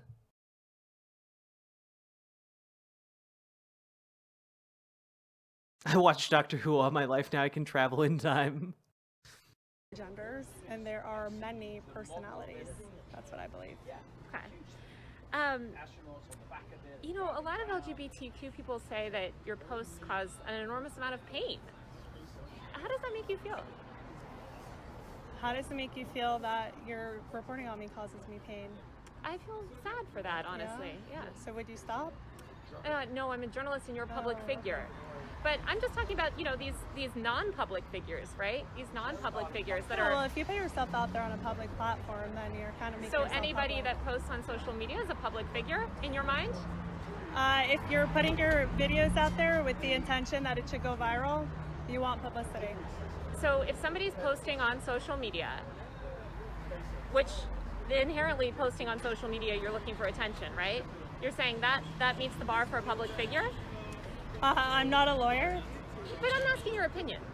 I think that these people, well, first of all, a lot of the people I post about are actually in positions that are public, But teachers, I'm talking about the people doctors. that haven't, right? The individual private citizens that you've posted who are not, I would argue they're not public figures. You're saying they are public figures because they're posting on social media? They want to be public. They're going on a public platform and publicly posting a video on a social media site that is meant for your videos to go viral. Uh-huh. And what about Twitter? Would you consider Twitter as well a platform where stuff is meant to go viral? Every social media, if someone posts something on social media, it could go viral. It's always a risk. Got it. So when you were building your audience and had hundreds of thousands of followers, then would you also agree that you were a public figure? I think that if anyone who puts something out there publicly, anyone could share their stuff. Got it. And so, but I'm saying you consider these people, LGBTQ people, who are just posting on social media, public figures. I said I'm not a lawyer. I don't know the legal I'm just definition asking your of public opinion. figure. One thing you noted, and I'm only asking this because I know that you've noted that, when I reported on you, that you felt like it was unfair and that you didn't meet the bar for a public figure. So I'm just kind of wondering, as somebody with such a large social media audience, you're saying people with much smaller social media audiences meet the bar for a public figure. Wouldn't you have considered yourself a public figure?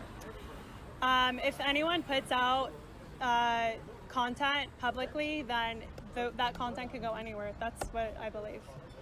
Oh, okay. So like if somebody posts, I love how she's come so far away from like her original position of like, yeah, people who are, people are spreading lies about me, and that's defamation. And now she's just like, well, if you post anything on a social media, then it can just go anywhere. It can just go anywhere. It's fine. My God. Hey, native gamer.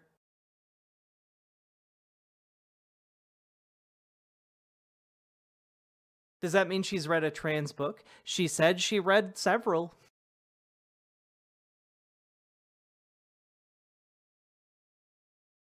It could go viral. Anyone could share it. It could go to the wrong side. What they call the wrong side of TikTok. Yeah. It could go. People will see it. You can't control that. Mm-hmm. That's why they hate me, because they want to create this content and they only want their bubble to see it. And then I'm like showing it to other people and they just can't handle it. I think you're editorializing it as well. No, I provide very little commentary, probably the least from any other Twitter account that's even a quarter my size. Let's talk about drag shows. You've come out a lot about, you're very against drag shows. Can you give any examples of children being harmed from drag shows?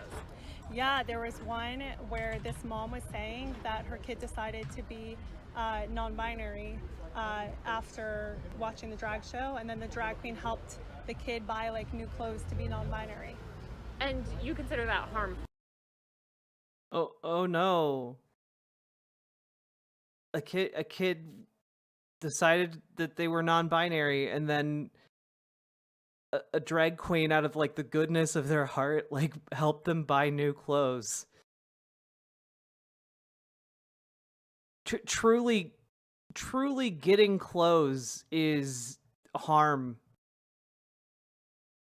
Yeah, well, because non-binary is made up.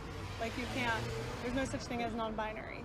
And then it just leads a kid on a path where probably they'll end up in a hospital getting some of their body parts chopped off. You seem very against plastic surgery. Are you against? Well, I'm against sex change surgeries. Uh-huh.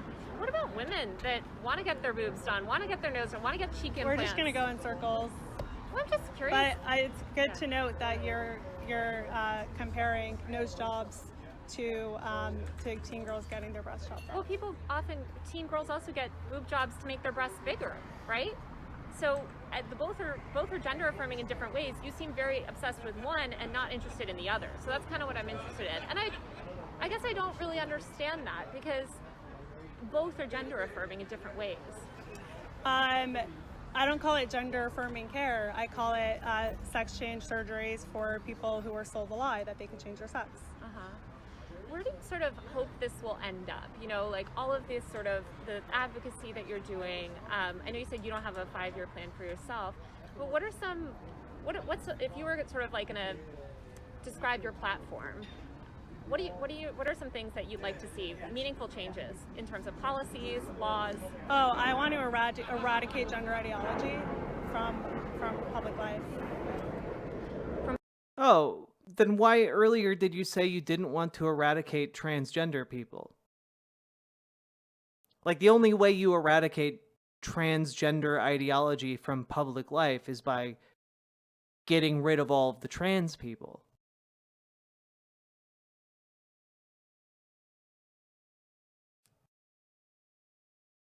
From public life completely?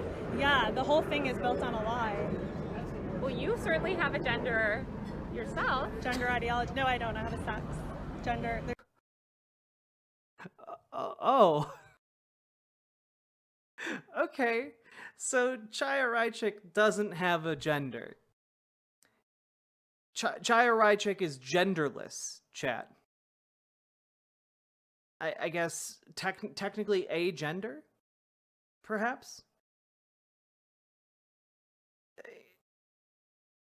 This interview has gone in some wild directions.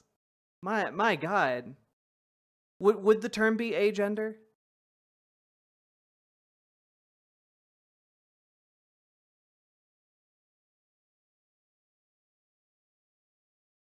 True, Pestilence.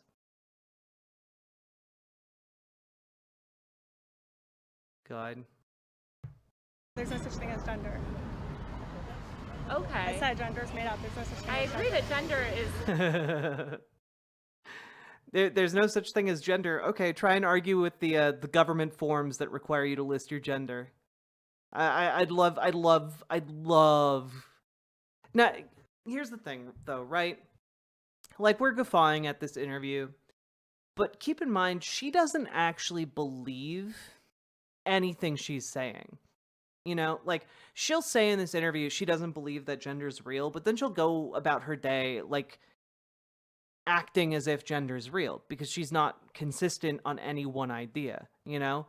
And, like, she's not going to be consistent because, again, that would require introspection.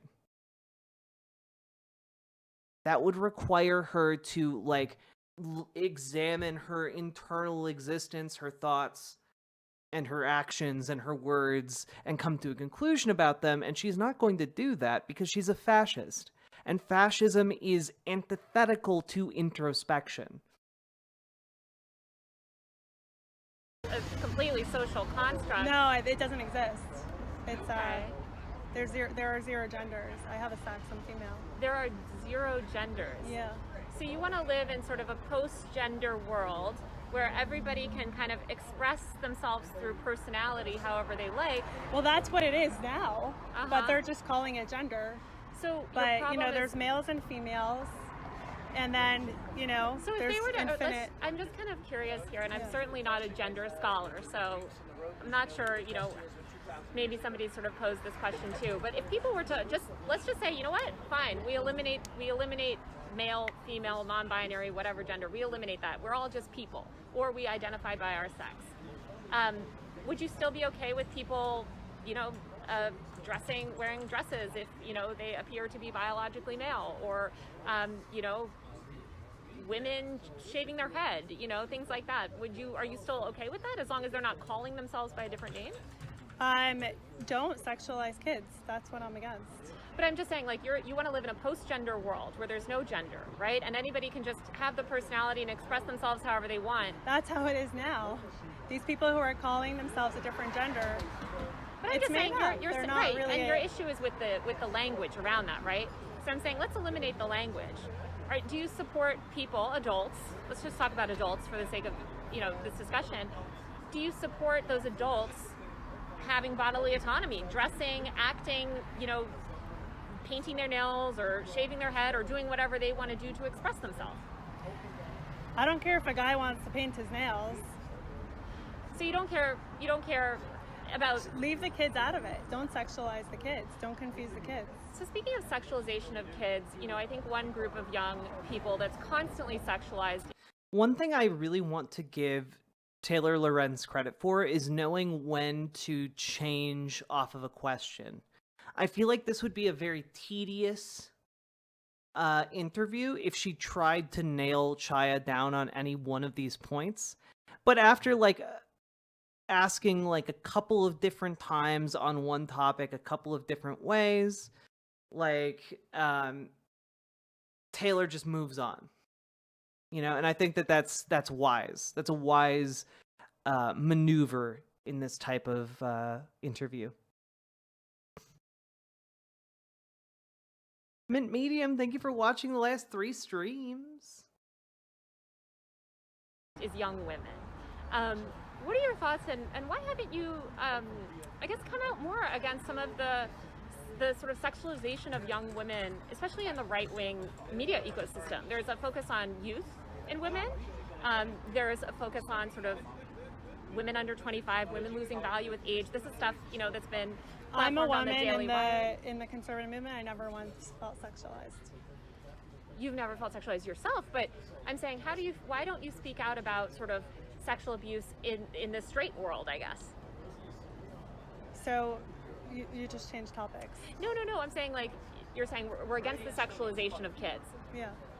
One group of children that's constantly sexualized is young women. 13-year-old girls, 14-year-old girls are constantly sexualized on the internet, often by conservatives. So I'm wondering... True.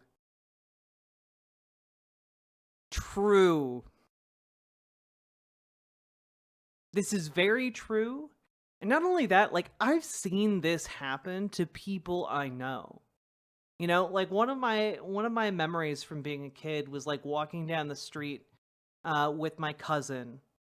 And my cousin, I think, had just turned like 13 or 14. And like grown adult men honking their horns at her, you know, like catcalling her as we're walking down the street. And it was gross. It happened like 3 or 4 times on one walk.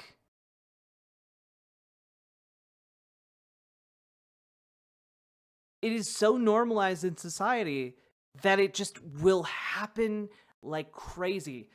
Yeah, Lily loves stuff. I've heard cases as young as like 9. You know, like girlfriends that I've had over the years, like talking about how they hit puberty like at 9 years old, and then boom, suddenly grown ass adult men would be leering at them and hitting on them.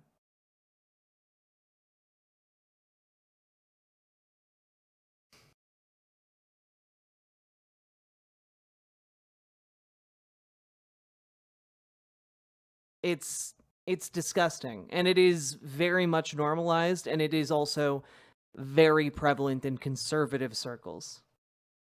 Especially given, you know, what some...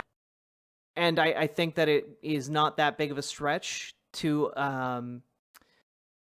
connect that with the fact that conservatives object to the concept of consent. It's no wonder that then they fetishize girls, underage girls, who are too young to know about consent. You know, who are too young, you know, specifically to have gone through sex ed classes that talk about consent. This is why, by the way, I'm a huge supporter of sex ed being incorporated at all levels of education. Because what sex ed looks like in like kindergarten is just being like, oh, we need to keep our hands to ourselves. You know, you're in charge of what happens to your own body. You know, like that's the beginning of sex ed, right? And then that evolves each year to be more age appropriate. Like, here are what the different parts of the body are called. You know, in first grade, in second grade, like, here are what different parts of the body are called, and here's what stranger you know, like it evolves every year, specifically centered around the idea of keeping kids safe. But if you live in a district that has outlawed ideas being taught around sex education or consent, those kids never learn that, which opens them up to being prime targets for conservatives who know that those kids are too young to have learned that in school. Hi, pretty lady Doodle L.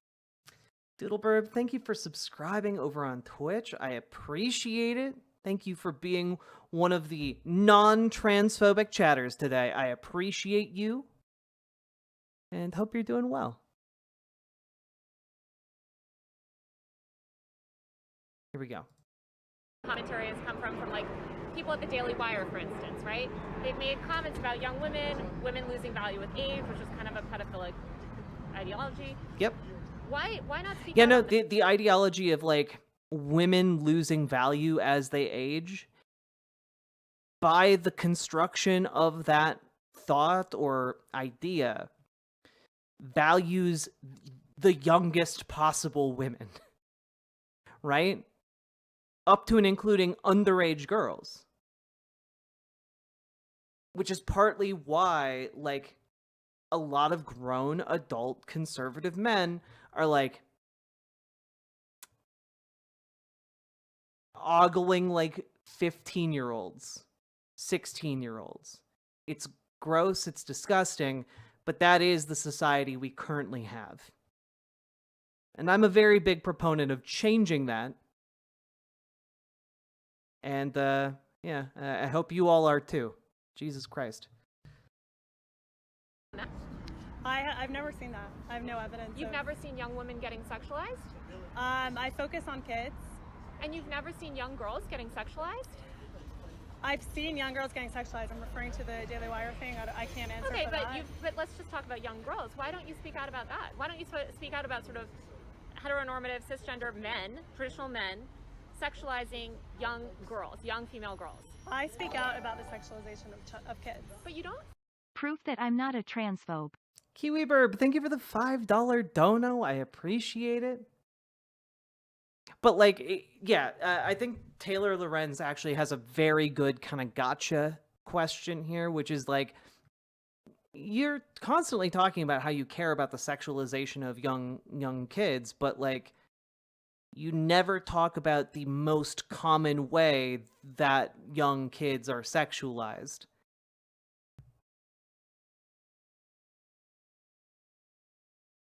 Speak out about sort of the sexualization of kids by straight people. I don't discriminate on who's sexualizing the kids. But If the kid's being sexualized, well, but there's Well, also, Melee Ethos, I don't have a problem with a 24-year-old dating a 39-year-old. Like, that's a definitely, like, that age gap is a definite, like, difficulty in a relationship that creates, like, a weird power imbalance. But that's not, like, insurmountable, right? There are some people with that type of age gap that are perfectly happy. But if it's like a 14-year-old and like a 28-year-old, yeah, that would be really fucking gross. If it were like a 16-year-old and like a 32-year-old, yeah, that's concerning. That's concerning as hell.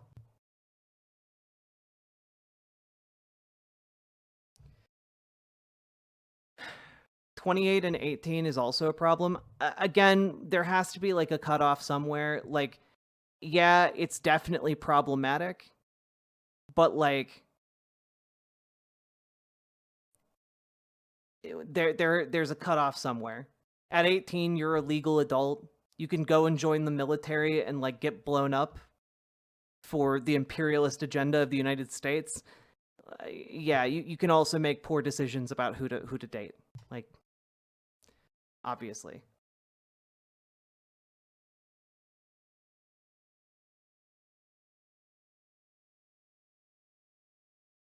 Hey, Amber Brains.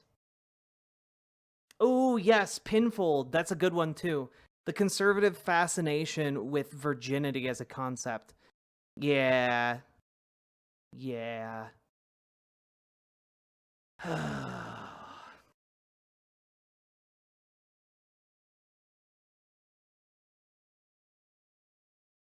only one group of kids that you're talking about, which is you're concerned about sort of people being sexualized by the LGBTQ community. I'm saying a lot of straight older men. Not necessarily the LGBTQ. I mean, if they're, I don't want straight teachers to be talking about their sexuality in schools either.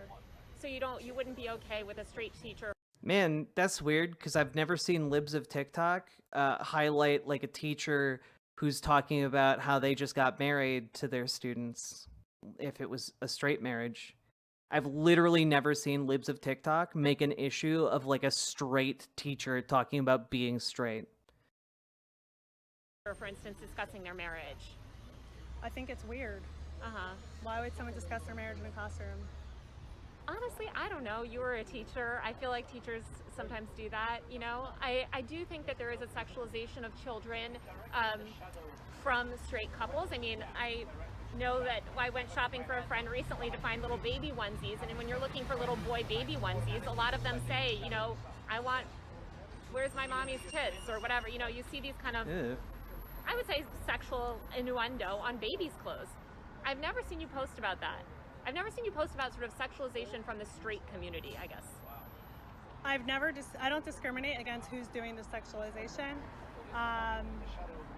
I also, I guess, like, what are you defining as sexualization? But I've never said like, oh look, here's porn in school, and the librarian is not straight. No, I don't care who the librarian is. I don't care if they're straight or gay. You absolutely care if they're straight or gay. Like 10,000%. Like you think it's worse if they're gay. Gay or trans or whatever they want to say they are. Yeah, I just think it seems. I guess I wonder why you don't focus on sort of like young girls as a woman. I mean, were you ever sexualized as a young child? No.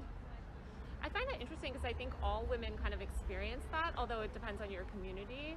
But I do think that there's a focus on women and age as well. And there's this notion that women lose value as they age. And I know I hear that all the time in my comments from conservatives. I've never once seen that. You've never seen that? No. I feel like I've never seen a conservative figure say that women lose value when they age. Why do you think?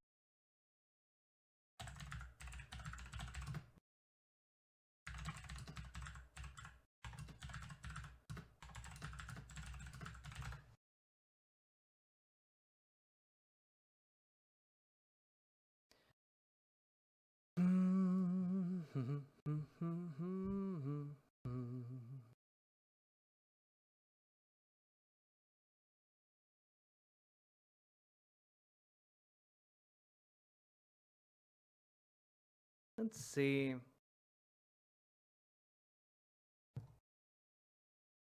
Here's a video from PragerU. Do women lose value as they age? Amala Ekpunobi.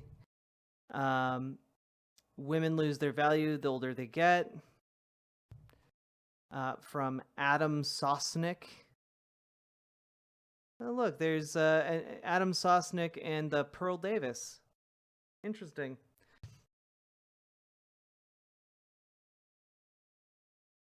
Here's a left v right debate. Women don't have any value.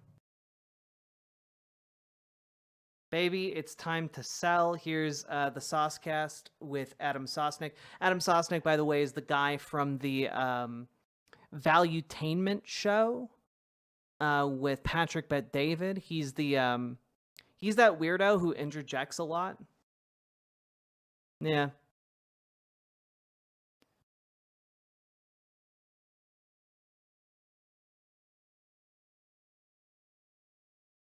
Any of the red pillars who talk about how to be a high value man think that women lose value over time.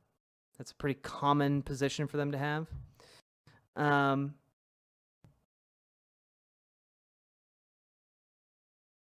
Yeah. I don't know. This is not an uncommon idea in conservative circles.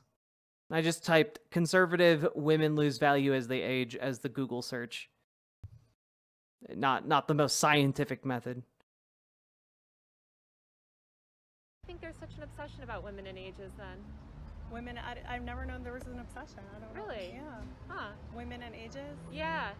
Yeah, it's not like there are tons and tons of products geared towards women to reduce the signs of aging. Yeah, sure, bud.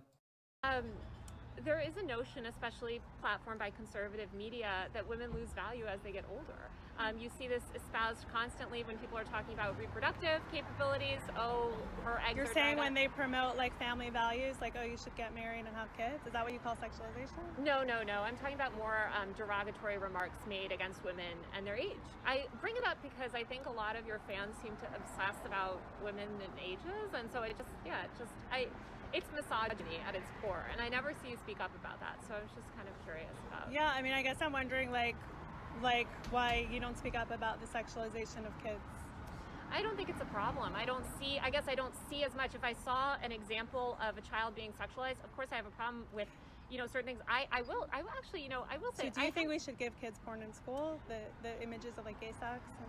I went to public school, and in public school, at least when I was growing up, we were absolutely given literature, explaining sex, educating people. It had pictures of like anal sex? Oh, absolutely. And it actually talked about condom use. What grade? Based.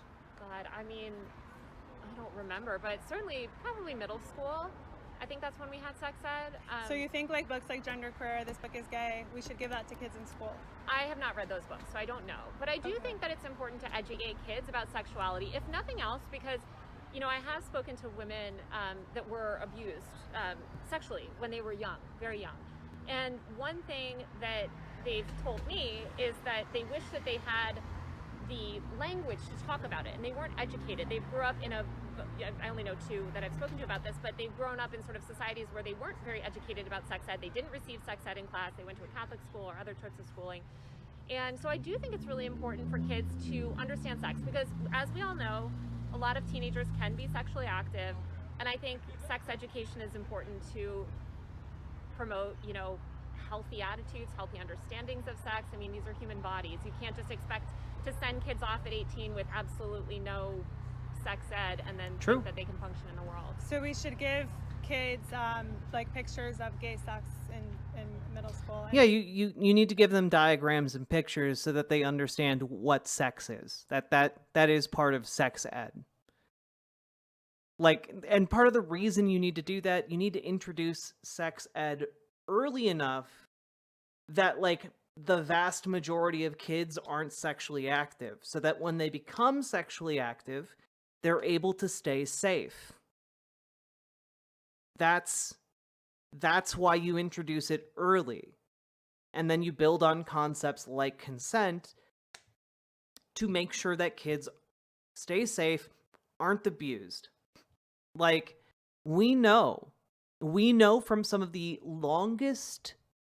longitudinal studies out there that when you have a sex ed program that is comprehensive, you protect kids. You are able to stop and decrease the amount of sexual assault geared towards children and sexual abuse of children, because children are then able to articulate what has happened to them. They're able to find the appropriate help. They're able to keep themselves safe. And in the cases where they aren't able to do that, they're able to identify who did it to them. They're able to articulate what happened, and that helps catch more child predators. So, sex ed, to be against sex ed, by the way, is to be in favor of more children being sexually assaulted. That is just a fact. I know what I'm in favor of, and my position is we should get the number of children sexually abused to 0. But what's incredible to me is that conservatives will look at we could reduce the number of kids being raped, but it would require showing them some diagrams of anal sex. That's a bridge too far. I guess we'll just have to live with things the way they are. That's a terrible argument. But it's the argument that conservatives present to their constituents time and time again. And they rely on their constituents being dumb, being ignorant, being uneducated. But it doesn't have to be that way. Is there literally anyone who's buying the whole porn in school bullshit? Yep, there is, unfortunately. Unfortunately, that is a common thing for conservatives to believe. They believe that books like This Book is Gay have like tons and tons of pornographic images. Basically, like it's a graphic novel version of a Pornhub search result queue. Like that's genuinely what they think. That's genuinely what they think.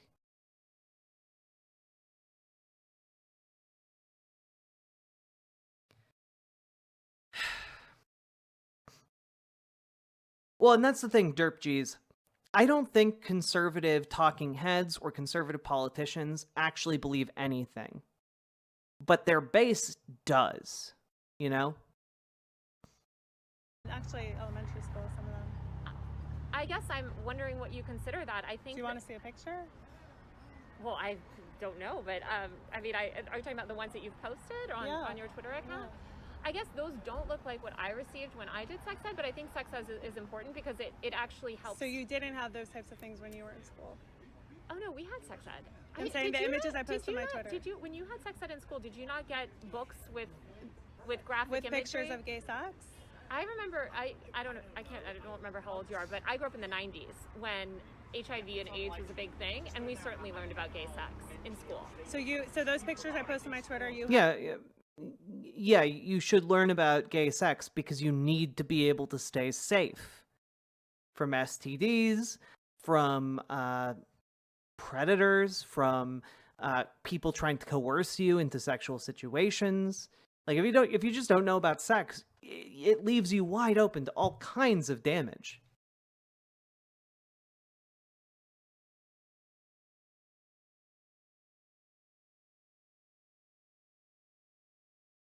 Had graphics like that? I actually don't know. I don't remember, to be honest. But I do think that it's really important to. But knowing those pictures, you seem to know very well what those pictures are.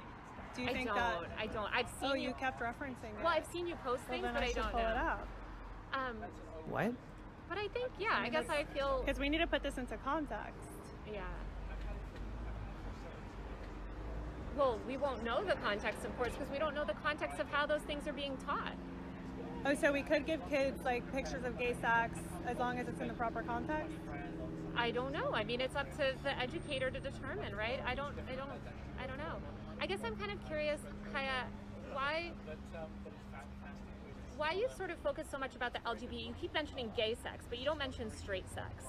Why is there such a focus on the LGBTQ world? Oh, I don't want pictures of sex in school. Any pictures. So you don't think children should receive any sort of sexual education, straight or gay? I said I don't want pictures of sex in school. But you think that they should receive picture-free sex education?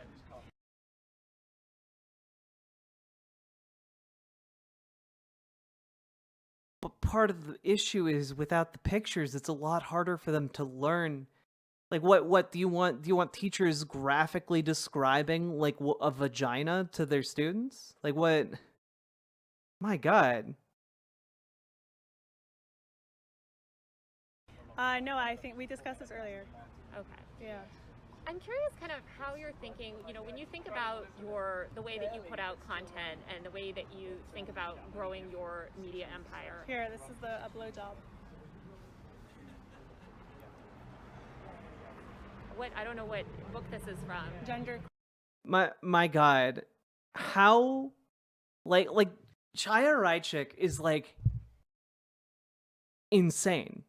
Right? Like this is an insane thing to do. Like in the middle of a conversation, here, this is a blowjob. Like she reads it in the same cadence as like the terrorist from Die Hard reading the note from John McClane, Hans Gruber. Now I have a machine gun. Ho ho ho. Like my God. Like, it's the same. Psychopathic behavior. Queer. Okay.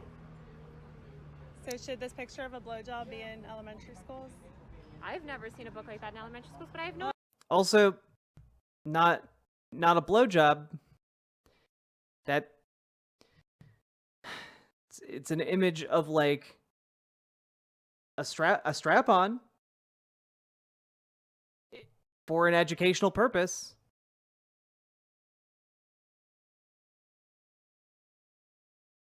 Oh, I Oh, did. it has been. I Okay. posted about it, yeah. So tell me a little bit So about. should it be in elementary schools? I have no idea the context. I have no idea. So the in what context. context is it okay if it would be? The context of this is that, like, the library was, I believe, if I'm familiar with this case, the library was not an elementary school library. It was instead a library for, like, a high school, middle school combo. And, like, I think the elementary school might have technically been able to access that same library, but, like, it's not the elementary school library. Was that in a textbook? No, it's in a book called Genderqueer, which is a book about being queer. I have absolutely no idea. I have absolutely no idea. I would not. I don't know, Kaya, because I haven't seen the rest of that book. I don't know what's in there. I don't know the context. But there is a context that it would be okay to give kids pictures like that of gay sex. Sure, in a sex ed class. Sex in I guess elementary sex. school. I guess sex pictures in school. I don't know because you know who I would defer to on that. Just because neither of us are sex educators, I would defer that question to a qualified professional, a sex educator, and say, hey, you're an expert. You've treated tons. You've educated tons of people. You're a full-time sex educator. You've really studied this. What are the appropriate boundaries? I don't. Oh, it's a graphic memoir. Okay. Still fine. That Wait, the book is about being asexual? Okay, I didn't know that part. The scene is literally about someone trying sex and being like, this isn't for me. And they still have a problem with it. My God. As a journalist or a media personality, I don't think I'm the right one to make that decision. And I guess I'm wondering why I have seen sex educators say that they want these books in schools. So then you're okay with it? I think I would want to talk to the sex educator and rely on whatever the sex educators say. Okay. I'm wondering why you feel like you're qualified to be a sex educator when you have no background in that. I don't want to be a sex educator. I just don't want to give kids porn in school. I totally understand.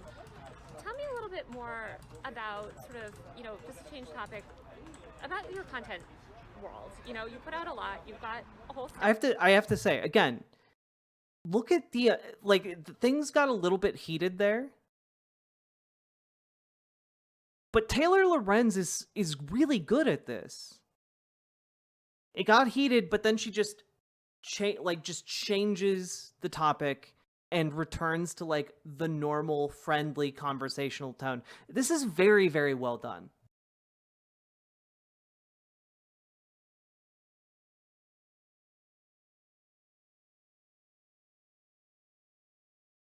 Like, very good.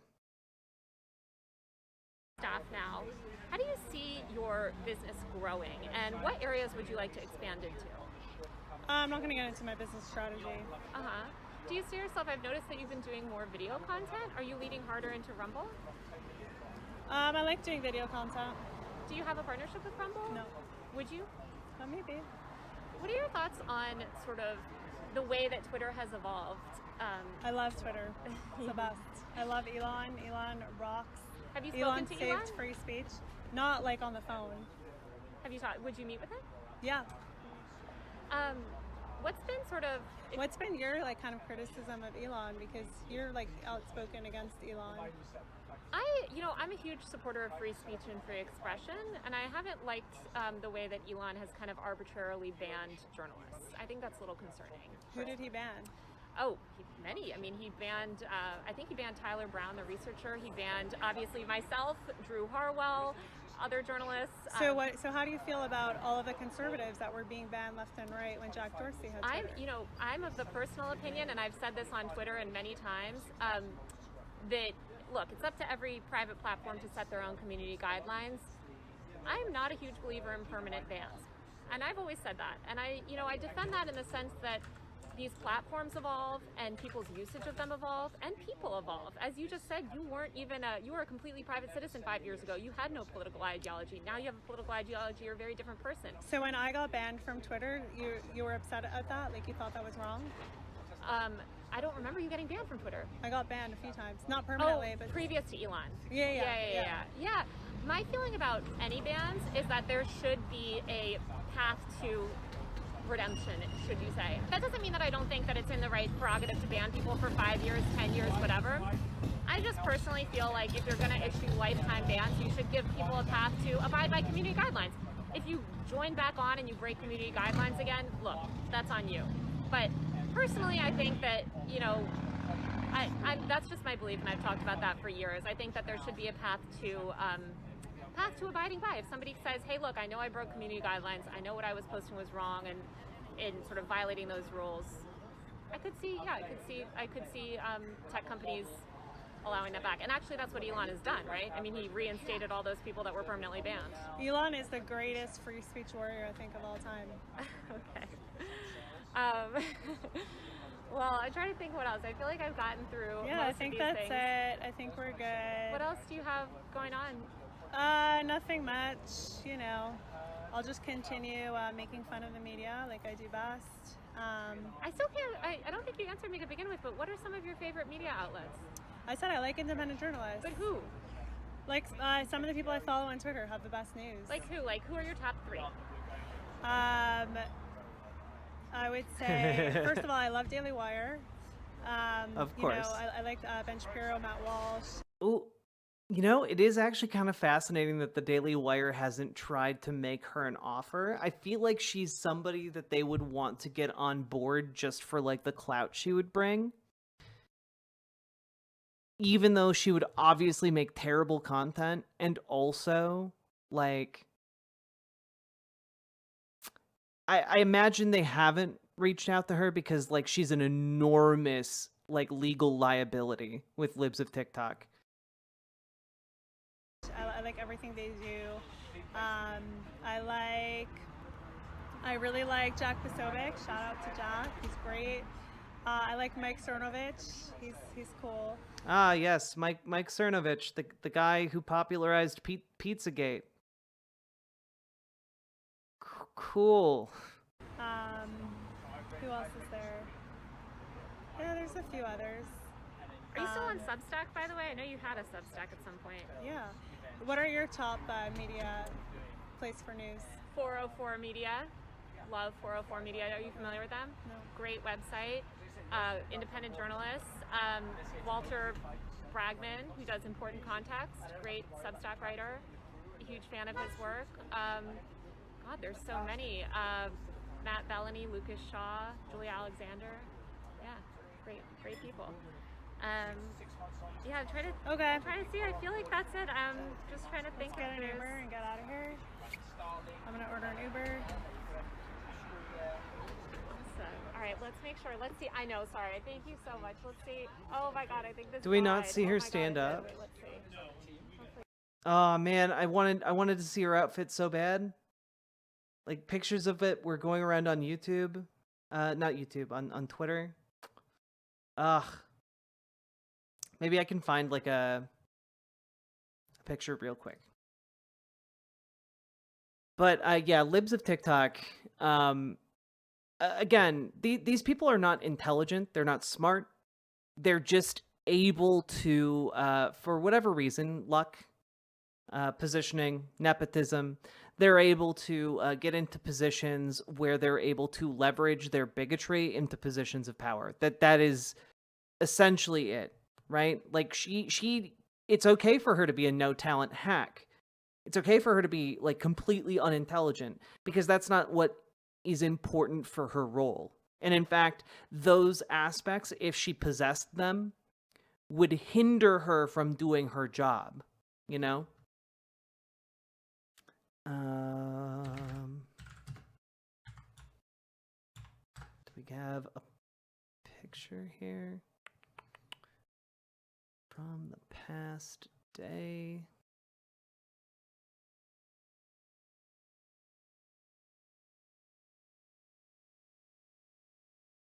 Oh, I want the jean skirt. I want it so bad.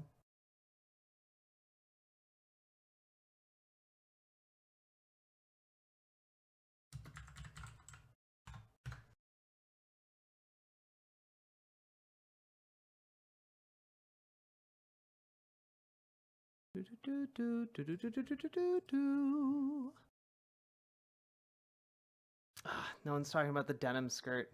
Damn it. Oh well. It goes from her waist all the way down to her ankles. It's crazy. It's like a crazy amount of skirt to have.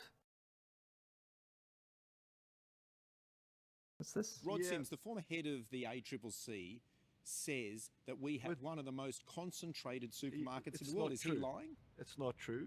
His words are that Retired. To believe that Rod Sims, the former head of the ACCC, says that we have one of the most concentrated supermarkets. I mean, this will absolutely get DMCA'd. Sorry, I'm not gonna keep playing that.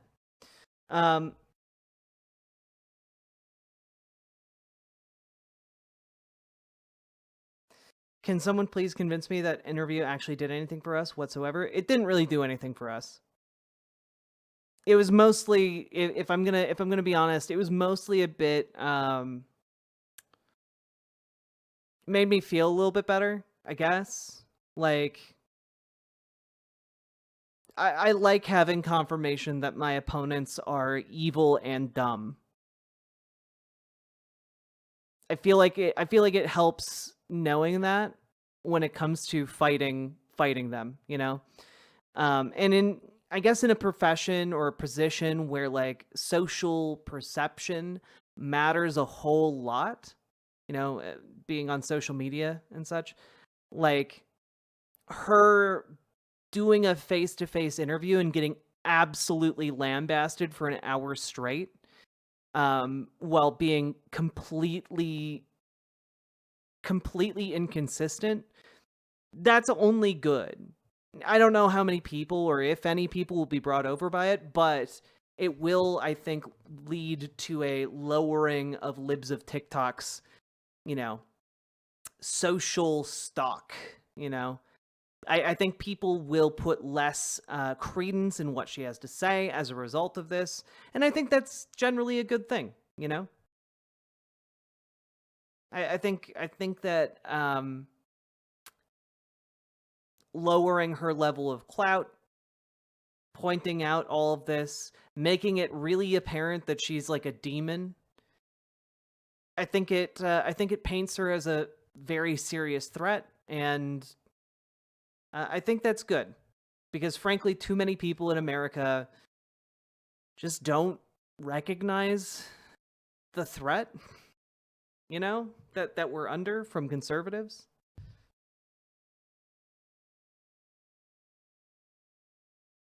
Yeah.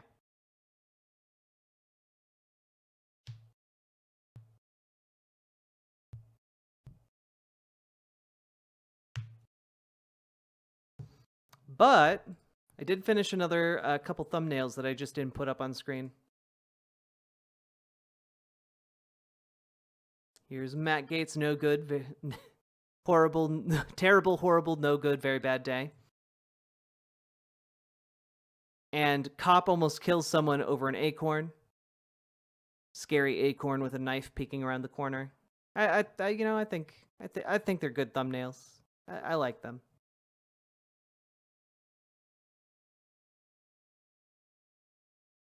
The acorn one is not great, but you know what? What the fuck else was I gonna do with that one?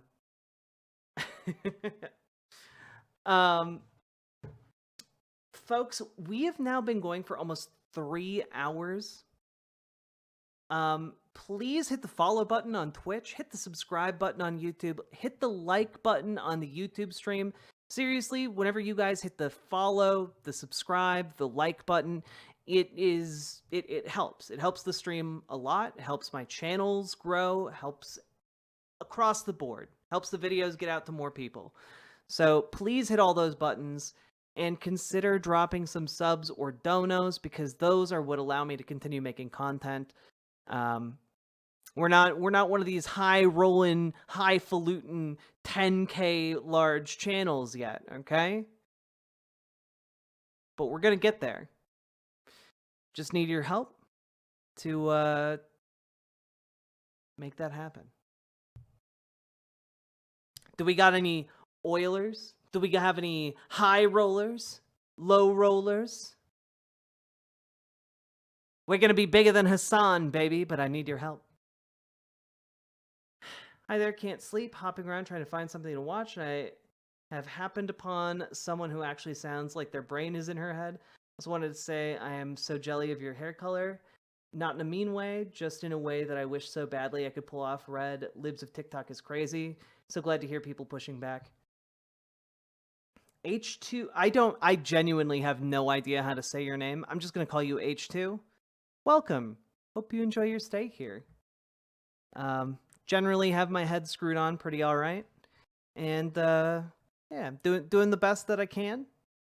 Even if the pressure of this job sometimes gets to me and I cry in a stairwell.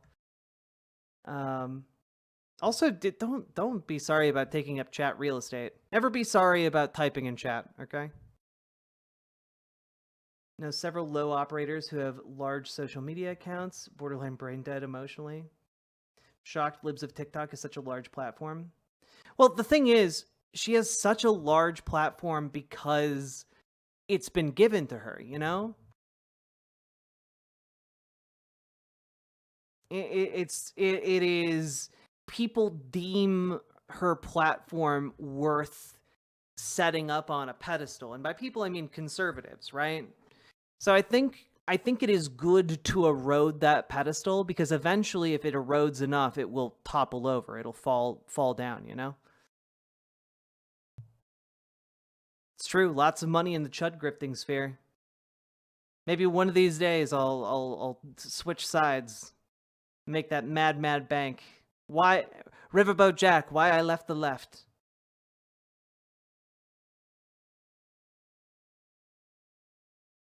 H2O GDS, Water Goddess? Gotcha. Erode Libs of TikTok.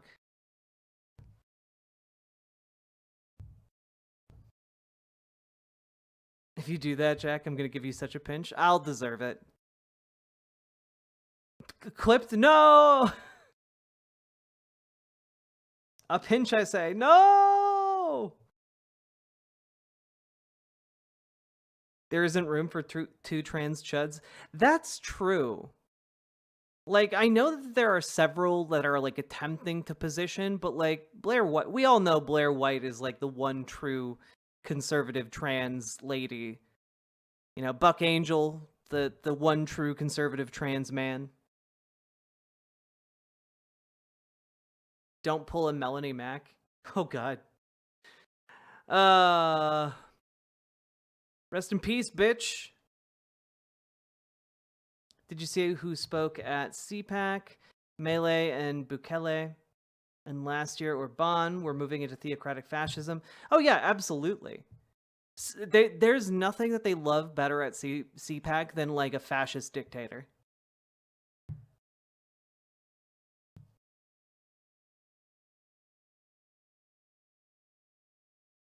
Pustulins, I have no idea. Gamer G, I'm not gonna do that. I'm not gonna do that. Don't you guys worry.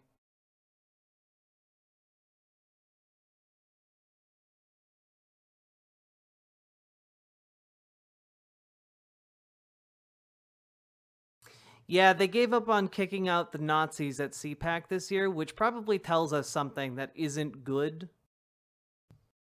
And by like, that's not hyperbole. This is literally NBC News reporting Nazis mingle openly at CPAC, spreading anti-Semitic conspiracy theories and finding allies.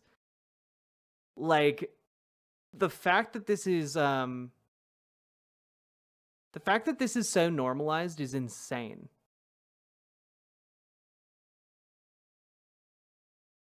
Nazis appeared to find a friendly reception at the Conservative Political Action Conference this year.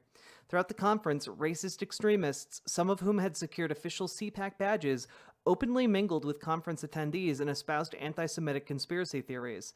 The presence of these individuals has been a persistent issue at CPAC, which also should tell you something about your political ideology, conservatives. In previous years, conference organizers have ejected well-known Nazis and white supremacists, such as Nick Fuentes. But this year, racist conspiracy theorists didn't meet any perceptible resistance at the conference where Donald Trump had been the keynote speaker since 2017. At the Young Republican Mixer Friday evening, a group of Nazis who openly identified as National Socialists mingled with mainstream conservative personalities, including, you know what, I'm going to bookmark this page real quick, because there are so many times where people are like, National Socialists are leftists, actually. The Nazis were left-leaning. But, like, weird that they're all showing up at CPAC. That's so strange. You mean conservative Nazis would just do that? Lie about the actual political foundations of Nazism? That's crazy.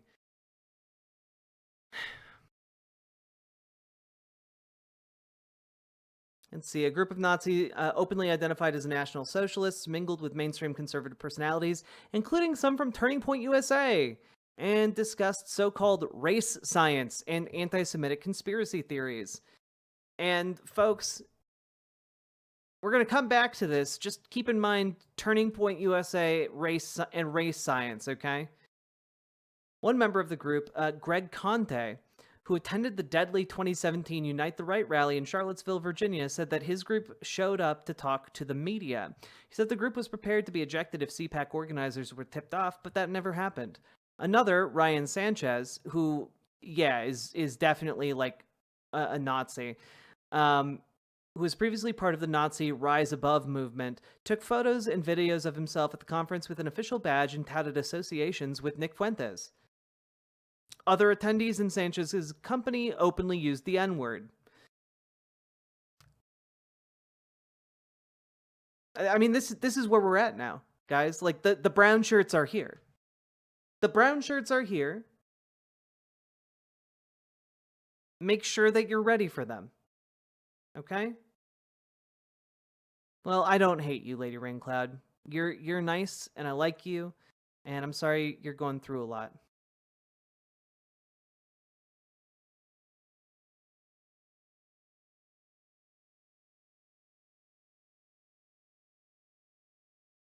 Now, folks, remember the race science Turning Point USA thing I just mentioned?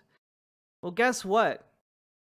Clarence Thomas has selected Crystal Clanton, who was fired from Turning Point USA over racist texts that she hates black people. Clarence Thomas, Supreme Court Justice and African American, hired someone who wrote openly and was fired from her previous position because she openly talked about hating black people, hired her as a Supreme Court clerk. Now, something y'all need to remember about Supreme Court clerks, people who work for Supreme Court justices, oftentimes they go on to become prominent federal judges or even Supreme Court justices themselves. Okay?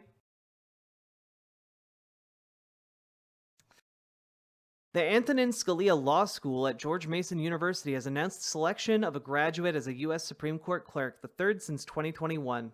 United States Supreme Court Justice Clarence Thomas has named Crystal Clanton 22 as a judicial court for the 2024-2025 term. She's currently clerking for the Honorable William H. Pryor, Jr., Chief Judge of the U.S. Court of Appeals for the 11th Circuit. Again, Antonin Scalia has a law school. Yeah, just, like, in case you're not concerned enough over the number of ghouls currently trying to worm their way into our bureaucracy. But anyway, here are direct quotes from Clanton. I hate black people, like F them all. Oh, sorry, Clanton wrote in all caps, I hate black people, followed up by, like, fuck them all. Well, that's certainly direct. Are you free? At Starbucks right now. What happened? Can I come to Starbucks in 5? Like, again, people talk. People talk about how Clarence Thomas You know, Clarence Thomas would never overturn Loving v. Virginia. Clarence Thomas will openly hire white nationalists to work for him.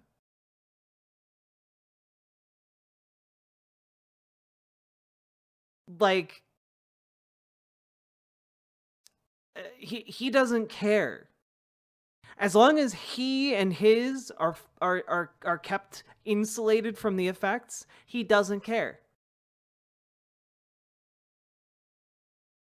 No, Kiwi Bird, what he would do is he would just, like, overturn Loving v. Virginia, but let all previous marriages continue to stand.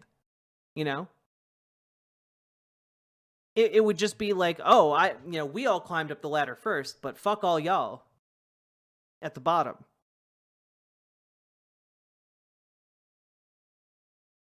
It would be very funny if Clarence Thomas took John Oliver's offer, but it would also be one of the biggest political wins for the left in U.S. history.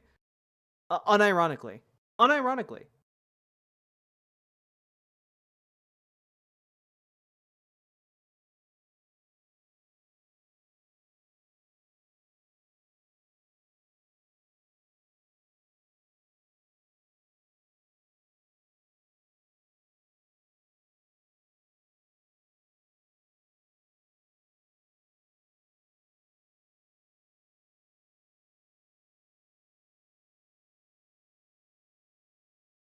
Can you remind me what Oliver's offer was? John Oliver offered Clarence Thomas $1 million every year until one of them dies, as well as a multi-million-dollar RV. Like, basically the nicest RV you could possibly imagine, plus millions of dollars every year for the rest of his life. Like, it's a pretty good deal, frankly.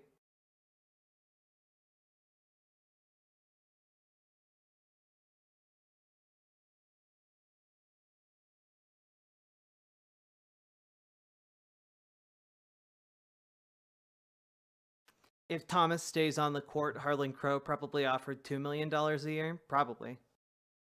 If he stopped being a judge? Yeah, if he retired from the Supreme Court. So he has several more months to think about it. Oh, God.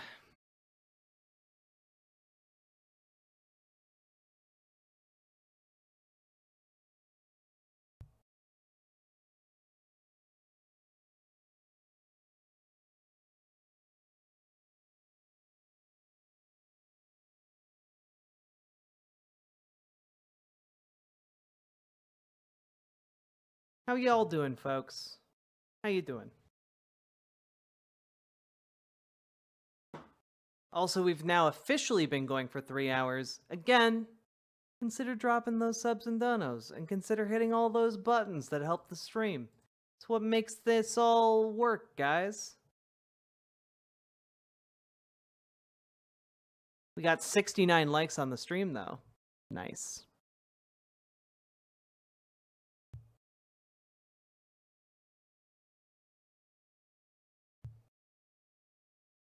Doing fine? Excellent, excellent, excellent.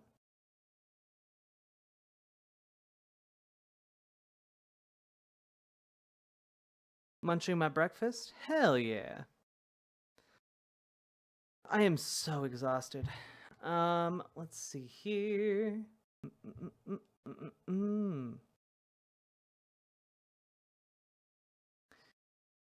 Shout out from Kentucky? Hell yeah. All right. This is an incredibly creepy story when you look into it even more.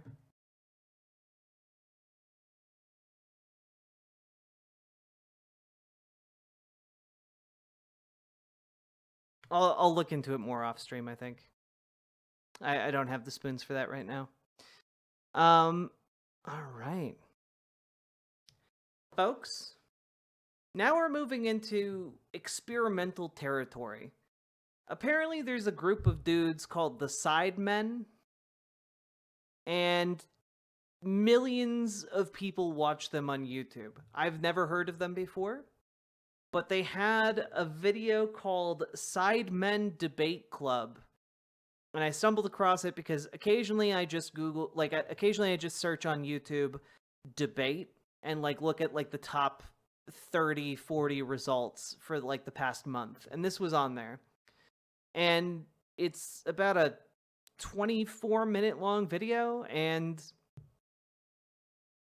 we're just going to see where this goes. No idea if this is going to be good content or not. We're just chilling, we're vibing. I'm making thumbnails. That's all. That's what this is all about, baby. So here we go. All right, ladies and gentlemen, welcome to the Sidemen Debate Club. Oh. It's upgraded from Side Plus, is it? We're going to be going 2v2 with 4 judges deciding who wins. Okay. So, boys, we are your jury for today, and we are going to be picking your debate's topic. Okay. Do you want to read it out to them? Yeah. Oh God. So we're against. We're for it. We're against. I have no idea who these people are. You are. What? Like, even if we disagree, we're for it. Whatever he says, you hate it. Whatever you say, I hate that. I hate that. This, whatever this is, disgusting. The richer you are, the happier you are. Oh, of course, yeah. Of course. Okay. Of course. All right, boys. Who wants to go first? 4 should start, really. Yeah, go on, Randy. Cook. Well, if you've got more money, obviously everything's better. You can buy whatever you want to. You can go out and do whatever you want. Nothing's a limit. Whereas if you're poor, you're probably uglier. Your teeth are probably worse. You probably smell a little bit. You can't find 100%. Yeah, you can't find girlfriends, can't find boyfriends. You know, your life What he sucks. said. You know. Who are you flexing on here? You know what? You were unhappier when you were poorer. This is a game. I was No, I wasn't. Oh, wait. You were unhappier when you were poorer. Yeah, no. Remember old Randy? Like, I was so depressed when I was poor. I was so sad. And then actually, Hefty time, he was crying. yeah, and then KSI came and helped me. And now you got money. Yeah, and I got money. So thank you, JJ, for making me richer and happier in life. See me in the Maldives on a jet ski, rich. Then got engaged. I was happy. Was not crying. Was not sad. Yeah. Something's telling me that they're not pulling out studies to back up their points in this debate. Rich things. Who's happy? What was that? This is KSI's click. I don't know what that means. Can we like counter while you're talking? No. No, you gotta wait. Also, like, imagine you're sad and you're like poor. Yeah. You can't even get a therapist. Exactly. So when you're poor, life gets worse. You know the square root of something that happens when you're poor. What? You do it down when you're poor. Like you're sad, you can't go anywhere. You can't get a therapist. You can't buy food. Just everything's shit. You turn to crime. You turn to crime, and then your life gets even worse. Whereas They turn to drugs. What even money worse. does, and by the way, money can help. You can be philanthropic. Oh yeah. Philanthropic. You can give to charity. You can give back to people. Yes, therefore you can save the poor if you're rich. If you're poor, you can't. Poor. Nothing. You get fat. Well, no, I got Poor Ethan was fat. no. Richer Ethan. No. Jim. Everything. Yeah. Right, anyway, go. The kids in Africa would argue otherwise. Yeah. This video has almost 2 million views in 2 days. Okay, money makes you happy. I don't buy it. If you see what I did there. Because you don't have money. I think we found our winner. Hey, go. KSI is a YouTuber who got famous playing FIFA. I mean, good for him, I guess. Are these just like guys he pays to hang out with him? Like what is this? Like what are their dynamics here? It's the simple things in life that make you happy. And you know, one of the happiest places I've ever been is when I went to Cuba, and there were people out there, they didn't have any luxuries. They were out sitting in the park, having a shout, kicking footballs around, and they weren't connected to the internet. Only 30% of people there have internet, and they were just happy doing their thing. And I was like, wow, they don't have a lot, but they appreciate what they do have. And it's, yeah, I think it's, you know. Oh, by the way, that reminded me. Somebody in my YouTube comments asked me to do a video about how I would propose to fix Cuba, like normalize relations with Cuba, help Cuba, like what's going on in Cuba, like, you know, basically fix it. And then they also asked me to solve all all of South America. I could do Cuba. I can't promise all of South America, but I did do some preliminary research towards that end. I will do a segment at some point about how the United States could help Cuba and how, the United States could stop actively fucking Cuba over, which is what we're currently doing. Wasn't important about the money there. I think, yeah. How did you get there? Did you get it for free, mate? And did you fly economy class as well, yeah? All right, boom, knowledge. Josh. Yeah. I'd say you're engaged, you're happier now, yeah? Yeah. Less money, you bought a ring. No. No, you're not as happy. You're not happier. I'm happier. You don't have less money even though you bought a ring. No, because I've made more since then. Whoa. I don't even understand, are they taking sides, or are they just all arguing that you're happier with more money? This is a terribly organized debate. Even more. Yeah, you'd have even And the more. ring wasn't worth that much, right? No, basically, because I spent money. You're outing him like that. because I spent money, I was like, I'll go work some more, make some more money. So Yeah. I'm actually richer because of it. And he streamed after, which made him happy. I remember saying you can't reply. Oh, sorry, you asked me a question. Oh, yeah. sorry. Yeah. You asked me a You question. were interrogating him. Well, to quote the great KSI, money can't buy happiness. Did you say I that? did say that. You did. Only Wednesday, okay. 1 point. True, Paladin. That could yeah, be go really on, fun. man, I don't know. Run it. You got like 2 minutes. Well, I would argue that, when Randolph's divorce finally goes through, he will be happier. And he will have less money. Oh, OS Crane. Maybe I'll hit you up. I can tell. I've been saying something. I don't know if I can say that. It's a valid point. It's a valid point. It's No, a valid no, point. no. I know that Harry really enjoys recording with the boys. He thinks that the overproduced, more expensive shoots aren't as fun than we just sat spending Always time on with the something, boys. yeah. It's a lot more. It's a lot funner, and you can be happier just. Do you know what? We spending went time on with people. You don't need the money. went away for my stag, and we did spend lots of money. Stop saying things that cost money. No, but I'm making a point. That's his life he We lives. went away, we spent a lot of money, but also one of the most wholesome moments on that trip, we were just out chilling outside the villa. We kicked a football around. Inside the villa. Yeah. Oh yeah, our private villa with its own football pitch that we flew there on a PJ with. You can kick a football anywhere. That's actually fans to ruin me. He's trying to make that. Yeah, no, enjoy it. It was a simpler moment. Conversations. I would say, Ethan, your happiest moment in life. I would assume the birth of your child. Yeah. Money can't buy that. Yeah, money can't buy that. Unless No, you but pay it for a does surrogate. cost. We're in England. We're in England. Money can't buy that. It does. The average cost of raising a child is £250,000. So you could argue it is quite expensive. Yeah, but you're gonna spend that money and you're still happy. Not making me richer though, is she? That's not the point. Well, hopefully, yeah. He did. That's the game. Do you want That, I mean, at least that was an argument, right? At least that was an argument. Like, oh yeah, this child's gonna cost me $250,000, but she's not making me richer. Yeah. I mean, I guess that's an argument. We did one. a counterpoint or Yeah. have one? I feel like both are quite shit. to be honest, Okay, but- so first of all, I would like to clap back at those by saying Harry literally had his hand on a private jet for 17 hours, and the only thing that drove him to do that was money, because he knew that the money that No, he get from that jet- no, my friend. It Family. was all about content. It was all about family. Harry was there for the content. Okay, so Right. did you donate the money? Huh? Did you donate any of the money, or did you keep the money? To who? To To a charity. No, he said he was doing it for his brother. yeah. It was about Okay, family. okay, so did you?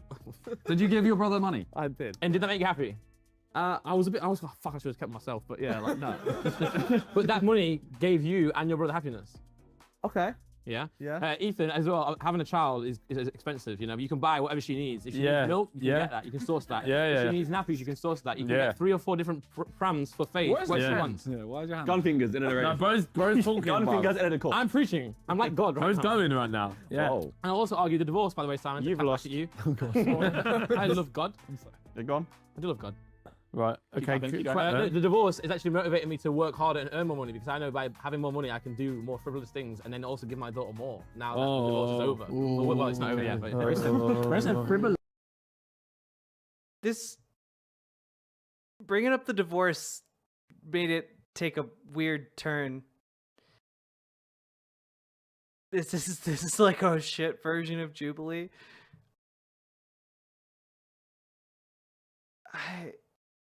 Yeah. It's Oh, yeah. and also, KSI loves money, so I don't know what. I know, we have three. These two only upload for brand deals. That's prime. I was going to say this. You said that Harry likes low production stuff. That's Yes, not I actually know. because of the content. It's because of the fact that he gets more dividends. Well, I would argue that the funnest times we've had are when we're just sitting around being friends rather than, you know, any of the... In a £10,000 private lounge. I'd say anywhere.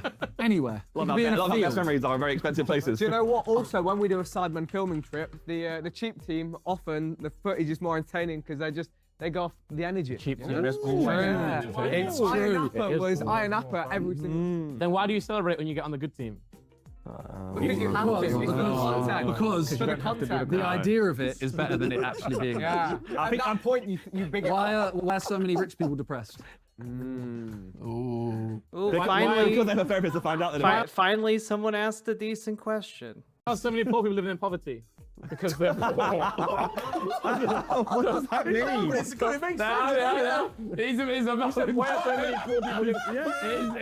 It's valid point. Yeah, because it's their fault, obviously. Whoa. No, I'm thinking It's the video, man. You're not even Is it going to make it in? We're having some fun. What are you doing? Okay. Okay. Should we deliberate? So We should. Yeah, that's fine. you guys decide now. I don't like either side. No, I you think know, pretty weak arguments for the I topic. am I think we should swaying. settle what there should be between Well, both of them. no, I am swaying towards Josh. Of course you are. and- Sure. Is this KSI? I don't know which one is KSI. Shock the billionaire. I mean, I do like both points, but I feel like they had more compelling points that... He said frivolous. Yeah, that was a really nice word, and that's really like... He said frivolous. Yeah. You had gun fingers for half of it. Raise hand. I mean, it's close, but It's close. I Okay, think... should we talk and vote? I think... Should we just send them both to prison? Yeah, Prison? Wait, I need a debate. That's not how it works. Court. Is KSI the level of rich where he could actually send them to prison? Like where this isn't like just like an idle like joke that he's making? Because that would like is he like a Mr. Burns type? Is he able to just like press a button and release the hounds? Like what? I don't know what the dynamic is here, and it's very confusing to me. Melee Ethos, thank you for the 202 bits. I appreciate it. Thank you for financially supporting the stream today. I appreciate it. I checked. It's the guy with the bandana. Okay. Bandana asserts dominance. Gotcha. Be exported out of the country, I think. Exported. To Cuba. Yeah. Send them to Rwanda. Yeah. Put you on the next flight. Rwanda Airlines this time. I don't know who I'm picking here. I'm going to pick Josh and Randolph. I'm going to pick Simon and Vic. I'm going to go Simon and Vic as well. Yeah. As a man of faith. Ethan? I think it's Jeopardy. I am going to pick Simon and Vic. Simon and Vic Get in the win! comments. Just get Vic did not help himself with that. Like we just You played weren't football thinking. in a private pitch. Oh, well, good game. Yeah. Good game, boys. No handshakes, though? All right. Yep. Your topic that you are arguing against. Yep. Yes. Contacting aliens will benefit humanity. Okay. I'd like to hear from the 4 team first, please. Yeah. Oh, yeah. Which one we cut? Let's hear it. Let's hear it. All right. Aliens. The fact that they're able to even get in contact with us shows that they are so advanced Technologically. what he said.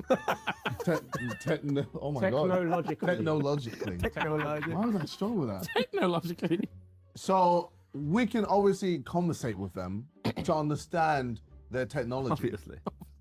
Obviously. I don't know if I can do another 13 minutes of this chat. I don't know if I can do it. Like I thought I was strong enough. And in my hubris, I think I steered the stream too close to the sun.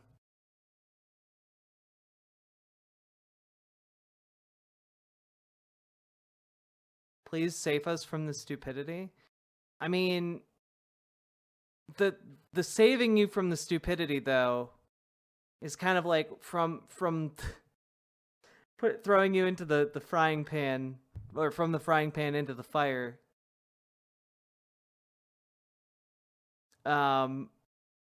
Because we're just gonna check out Tenant Media Productions. And, you know, at this point, sure, F it and Jeff it. We're gonna check out this Dave Rubin video that has only slightly more than 1,000 views. Let's go.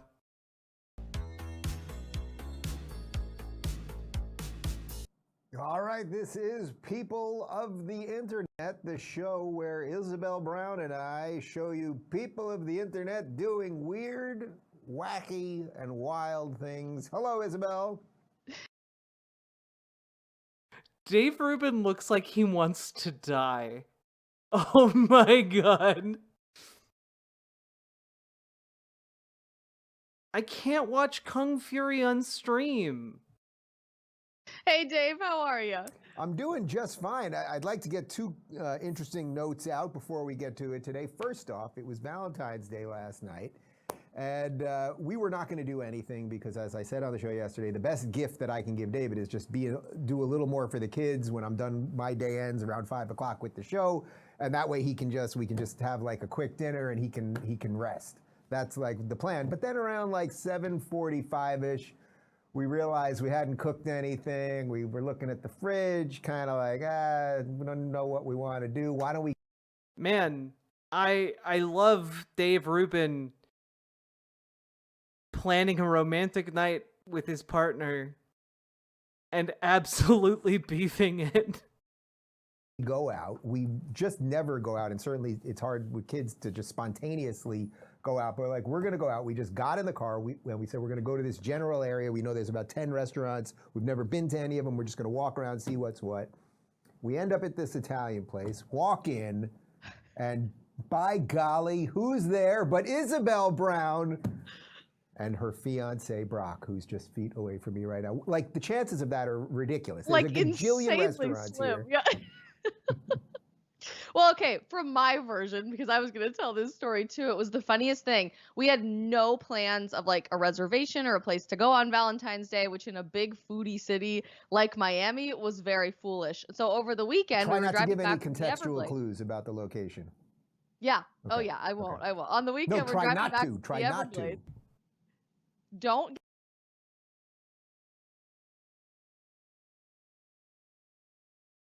Their dynamic is really bad. Like, so bad, guys.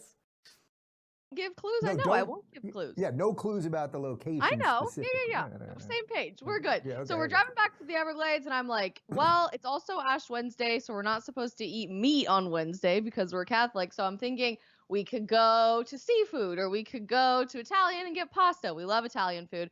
So I Google like best Italian restaurants for a date night in Miami or something, and there's lists of like 40 or 50 restaurants, all of which have reservations because it's Valentine's Day and people think ahead farther than I do. So I happened upon this one that I've never been to, but looks pretty cute. Their menu looks nice, so I happened to get a reservation. And we go, and the food was great. And at the end of our meal, after they'd taken our food away, we're sitting there talking, finishing our conversation, and these two people start like slowly approaching our table. And I'm thinking to myself in the back of my mind, who is weirdly slowly approaching our table and like crouching down to approach our table? And lo and behold, it was you and David. And it took me a solid like 10 seconds to be like, oh, it's you guys. You were freaking I don't out. know why my brain did not connect that. Maybe because I see you through a screen every day and not in real life. But it was rather jarring to see you in all three dimensions. I know. It was a Stop. little weird. Yeah. But we did it. I have to say, the place was kind of cute. I liked the vibe, good energy in there, good crowd. Did not think the food was great, to be quite honest with you. Well, I guess it depends on what you order. I liked the food. They seemed a bit chaotic, but it is Yeah. Valentine's Day, so that's probably why I tried to give them the benefit of the doubt there. Well, anyway, it was nice to see you in real life, not just through these electronic wires. Oh, good. The video's over. Yay. Oh, nope. We're only 10% of the way through. I do have one other thing that I have to tell you, which I think you might be aware of already. But Connor, our trusty director here in the Rubin Report, People of the Internet Studio, has COVID. Yeah. He's coughing his brains out. He's hot. He's cold. He's, what's that song by what's her name? Hot Katy and Perry. He's cold. all There that you have stuff. the He's note. up and he's down. He's left and he's right. He's whatever, girl He's and a all boy. of I the don't know, things. whatever. But he's pretty sick.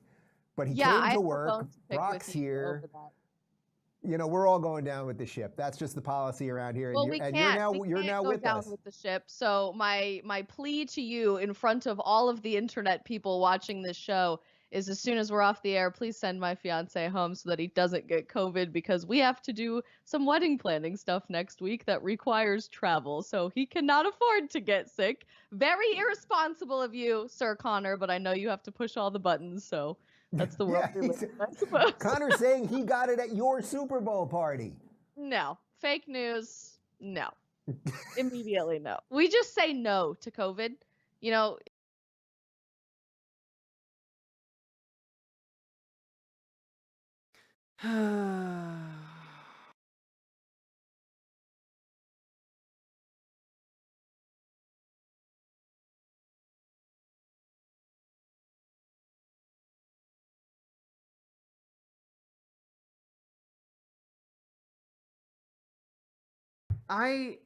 like, so much is happening here that I dislike, but more than anything,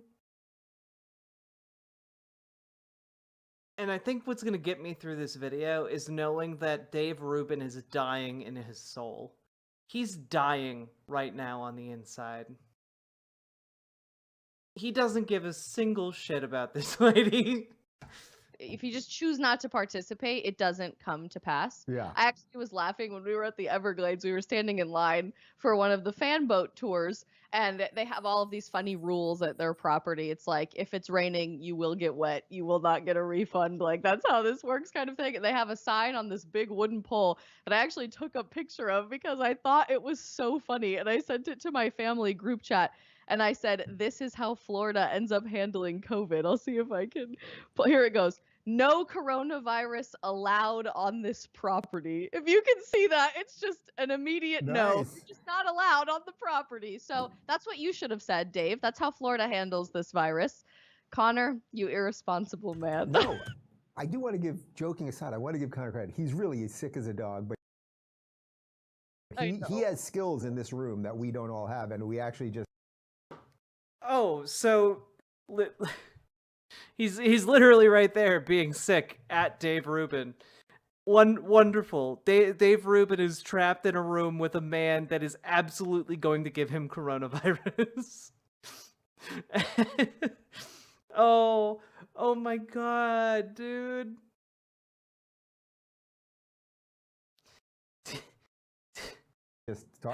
He's really sick. Like, he's coughing up blood, but you know, he has some skills and we need him in here. Talk to the whole team about how we're going to all have to learn a little bit about everybody's job so that we have a backup, because the guy's pretty sick over there. I just made him tea. That's what I do. That's my part. Your contribution. Yeah. I went into the kitchen, I turned on the tea kettle, throat coat tea with a little honey. I love throat coat tea. That stuff Okay, as somebody who has no idea what throat coat tea is, it sounds like a euphemism for something else. That's it, you know, it sounds like a euphemism for something else, chat. Laps, Dave. Good choice. Good choice. Anyway, when we're all sick. No.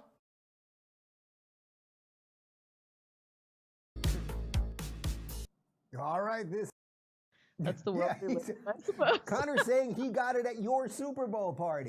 Funny, and I sent it to my family group chat. Everybody's job so that we have a backup, because the guy's pretty sick over there. I just made him tea. That's what I do. That's my That's part. your contribution. Yeah. I went into the kitchen. They're literally breathing all over each other right now, like well within. Yeah, it's really kind of gross. Ha ha ha ha. Yeah. They're getting each other sick. And, you know, I made them come into work, but it's okay because I made them tea. Like, what an actual ghoul. Okay. All right, what are we doing on the show today? What are we doing today? Well, speaking of date nights, because I thought this was fun of a theme after I ended up seeing you in real life last night, I watched this video this morning of a married couple who decided to spice things up for their latest date night at home. And I think it's the funniest, most ingenious idea, and I think we both need to try this. That's fun. It's like looking in a mirror. You got complexion. Oh my god. It's my wife. Ah! Oh. I can't breathe. Jesus. Wow.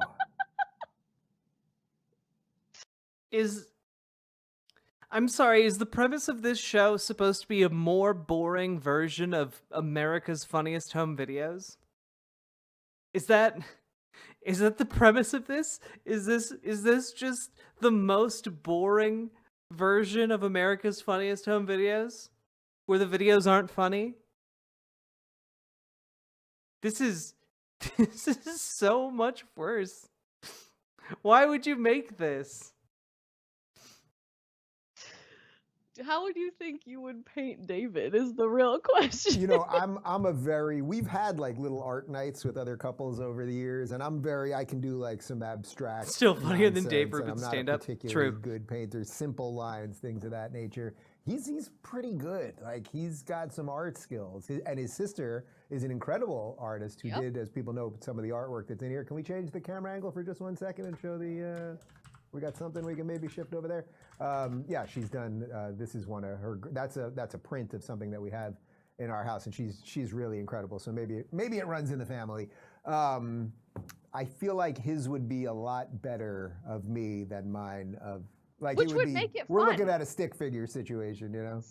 You can't do better than a stick figure, Dave. Come on. Within reason. It would be Simpsons-esque, let's put it that way. I could do like Simpsons eyes and, you know. That's okay. Yeah. It would just like a cartoon version. I think we should all try it. And low key, if David's is way better than yours, that's part of the fun. He Oh, might absolutely. be wildly offended, but it is part of the Who would be better, you or Brock? I'm trying to think artistically. I feel like he can't. He's Maybe if it was digital, he could do something, but I can't see him using like if it was a pen Photoshop, it would probably be better on Yeah. his end. Yeah. I'm probably more of the visual artist than he is, but I guess we'll have to see. We'll have to do this for our next date night, and then we'll show each other the picture results. All right. Next time we actually set up an evening, I will smoke the meat. I love it. We will get paint. We will get some small. What do you call those things? Easels? Not an easel, but what would? Yeah, I get. Well, you need an easel, but what do you put on the easel? The canvas. The canvas. Thank you. What are those things? Canvas. Because I was thinking it's not just the paper. I'm talking about, it's a little thick like Yeah, this. you need a and- canvas, like a canvas, wrapped canvas. Yeah, canvas, wrapped yeah. canvas. We'll giclée it. I don't know what that means. All but right, it's something, I love right? it. Okay. Next date night, assuming all of you recover from this horrible, debilitating illness sweeping its way through the Rubin report. Then there Ha ha ha ha ha! It killed over 1 million people. Ha ha ha ha. I think this is on par with Milo Yiannopoulos being reduced to selling trinkets on like CBN. Like Milo Yiannopoulos had to like turn into like an infomercial salesman for like a religious fundamentalist group. And I think this is Dave Rubin's absolute low. This is Dave Rubin destroyed. There was Mild another headache, actually, but let's just play through.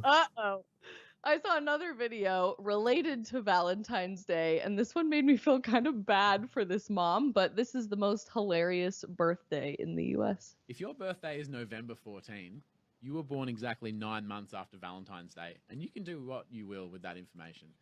Lindsay's first child was born on November 14, 2007. Lindsay's second child was born on November 14, 2009. Lindsay says, I used to like Valentine's Day. I mean, well, obviously. Yeah, sounds like you had a great time. But now... I mean, babies don't work like that, though. Babies don't come out exactly 9 months after to the day. Presumably, if you have a good sex life, you're having sex like all the time around Valentine's Day too. I guess maybe if you're straight and the love has been lost in your relationship, then sure, I guess. Now she hates it because, and I quote, every single person I know texts me every year being like, oh, big plans. Wait, what? There's a video of Dave Rubin agreeing that the world is flat? I need to see that video. Oh, yeah. Going for the free Pete? Whoa. I like these two. Are they conservative? No, I think Dave Rubin and this lady are just like pulling clips from around the internet to show to a conservative audience and then pretending to laugh about it. I'll have what she's having. Literally. You know, people, it's one of the things people do on Valentine's Day. Indeed. And actually, it reminded.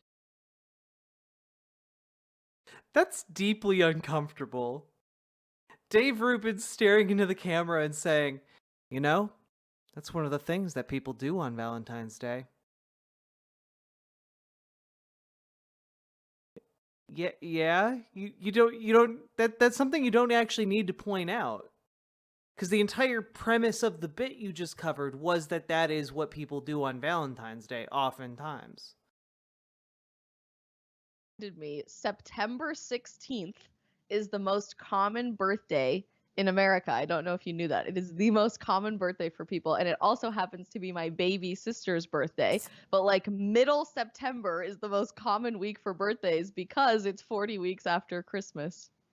Oh, after Christmas, right? I was thinking New Year's, right? So okay, that works. Yeah. Yeah, right around the same time. Yeah, give or take a few days. But Right. fascinating stuff. Who's having sex on Christmas? Like, Christmas Day, Christmas Eve. Like, if you have kids, you're not having sex on Christmas Eve. My God.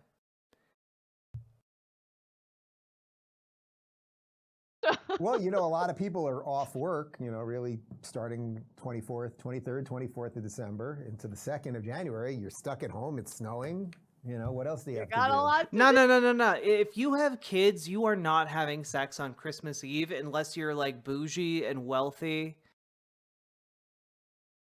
But you can have sex on Christmas morning while they're playing with their toys. I mean, I guess if you're the quietest sex havers in the world, maybe.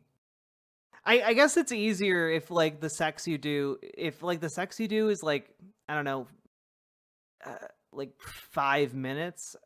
I don't understand how anyone could have sex in 5 minutes, but we had a big house.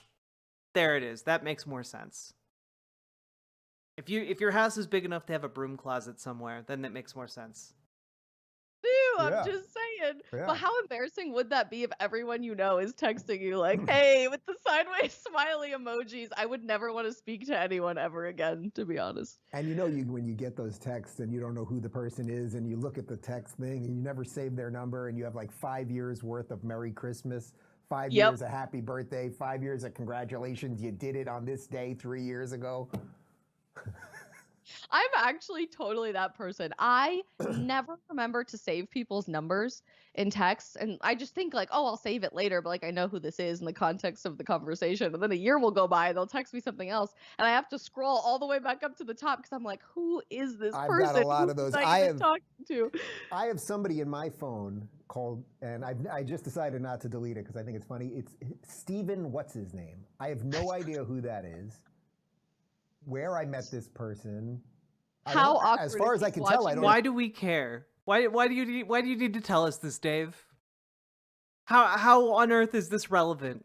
How is this relevant? How is this an interesting story, Dave? We're not here. We're not even here for the witty repartee you have with Isabel Brown. Because there's not going to be any from a story like that. I have a text Right now. communication with them. I should text Steven, what's his name? Hello? Who are you? Why do That would be, it would be interesting if you actually did that. That would be content, Dave. I know? Steven, what's his name? I'm also just a bad texter in general, though. I feel kind of guilty about it sometimes, but I just have so many things going on during my day, or like people will text me while I'm streaming or while we're on the show for this, and I'll see it come across the screen. I'm like, oh, I'm definitely going to respond to that. That's actually important. And I mentally respond to it in my brain, and then like a week will go by. I do this as well. I often think that I've responded to someone, and I did not. And I never actually responded. So if you've ever been a victim of that from me, I sincerely apologize. It is not personal whatsoever, but I am a horrible texter. Or you end up doing like the bulk texting thing, which is what I ended up doing this morning, because last night we were at dinner and we got there about 8 o'clock. I think we left about 11 or so. And I didn't look at my phone once while we were there. And then I get in the Uber after, or I got in the car after, and like I look and I had like 50 texts. And I was like, I'm not just different, you know, some of them were in the same thread of people writing a bunch of different things, or one was a group text, but like I had so many texts and I didn't respond to anything. And then this morning I just bulk was like, sorry, missed ya. How you doing? What's going on? Nice to see you. Who's this? Steven, what's his name? That's the worst in a group text, especially when you've missed like 50 messages and then you have to respond to all of the things that they were talking about at once. You just feel like the odd one out. But honestly, I will just mute group texts. I will. I hate being in group text unless it's something that's actually important. And when I'm the owner of a group text and I actually have to send important things, then I feel guilty because I'm spamming these people in a group text that I know they really don't want to be a part of, but kind of need to, like my bridesmaids. Every time I text in my bridesmaid group text, I'm like, hey, with a bunch of Y's, and I'm trying to lighten the mood because I feel really bad for blowing up their phone. They're like, it's Isabel Shut again. up. She already put us in an ugly brown dress, and we all have to get that weird haircut. No brown, and I let them pick their own dresses, okay? Oh, you so I'm did? trying to be a low-maintenance bride over here. I'm doing my best. That was Brock nice of may you. disagree with that statement, but I am trying really hard. Meanwhile, Brock told everybody here that we all have to wear the same dress, which completely, it's off the shoulder. It looks ridiculous. So awkward. Anyway, what else we Different got? colors at least, or all the same color too? No, he said same dress, same dress. Can't wait to see that. That's going to be fun. All right, Dave, I got a great clip for you. I understand this man more and more with each passing day. Hi. One herbal tea, please. Which flavor? Flavor. Jasmine? Sorry, I meant for the boba. The little spheres of tapioca and sugar? The tea comes with boba. Well, Man, anyone who captions a Dennis Reynolds clip from It's Always Sunny in Philadelphia with, I understand him more and more as I get older, is insane. Anyone who sympathizes and is like, oh yeah, I'm totally Dennis, is insane. Dennis Reynolds, like, fantasizes about, like, committing acts, like fantasizes about being a serial killer. He screams at a man for wanting to buy his car. He, like, every episode is like, he has a room full of like VHS tapes of his sexual conquests that he took without their knowledge. He literally has a dating method that relies on the implication that he is going to be dangerous and violent towards women he wants to sleep with. He is an evil man. He's bad. You shouldn't understand him more and more as you get older. The entire show is deliberately built around the premise that you should not be empathizing with this man. It doesn't, because I see the tea right there and I see the boba over there. So why don't we just not combine them? Yeah? You know, so I'll take the tea without the covert diabetes delivery mechanism, please. The system won't let me do that. The system. Shut up, Dave. Yeah, no, fine. One boba, please. We'll call it a mental health day treat. Self-care, right? Isn't that what people call it whenever they need an excuse to do whatever the fuck they want? Yeah, no, of course you don't. Of course you don't. One chewy sugar tea, please. All right, you can scan the code. Why? Because the code takes you to the app. That's 2 apps today. Yeah. Got apps for everything, you know? Even though I'm already talking to the person that could just take my order right here, but I got to download an app, right? How about this? I have cash. You have tea. Why don't we just streamline this? We don't take cash, though. Yeah. How about cards? Take cards? Yes. Oh, great. But there is a $10 minimum. There's no minimum on the app, though. Sorry, it's it's not your fault. I have actually never seen this episode. So I feel like I'm missing the full context, but I'm 90% sure just from having watched a lot of It's Always Sunny in Philadelphia multiple times. I have a feeling that like literally like 5 minutes after this scene happens, something insane and monstrous occurs.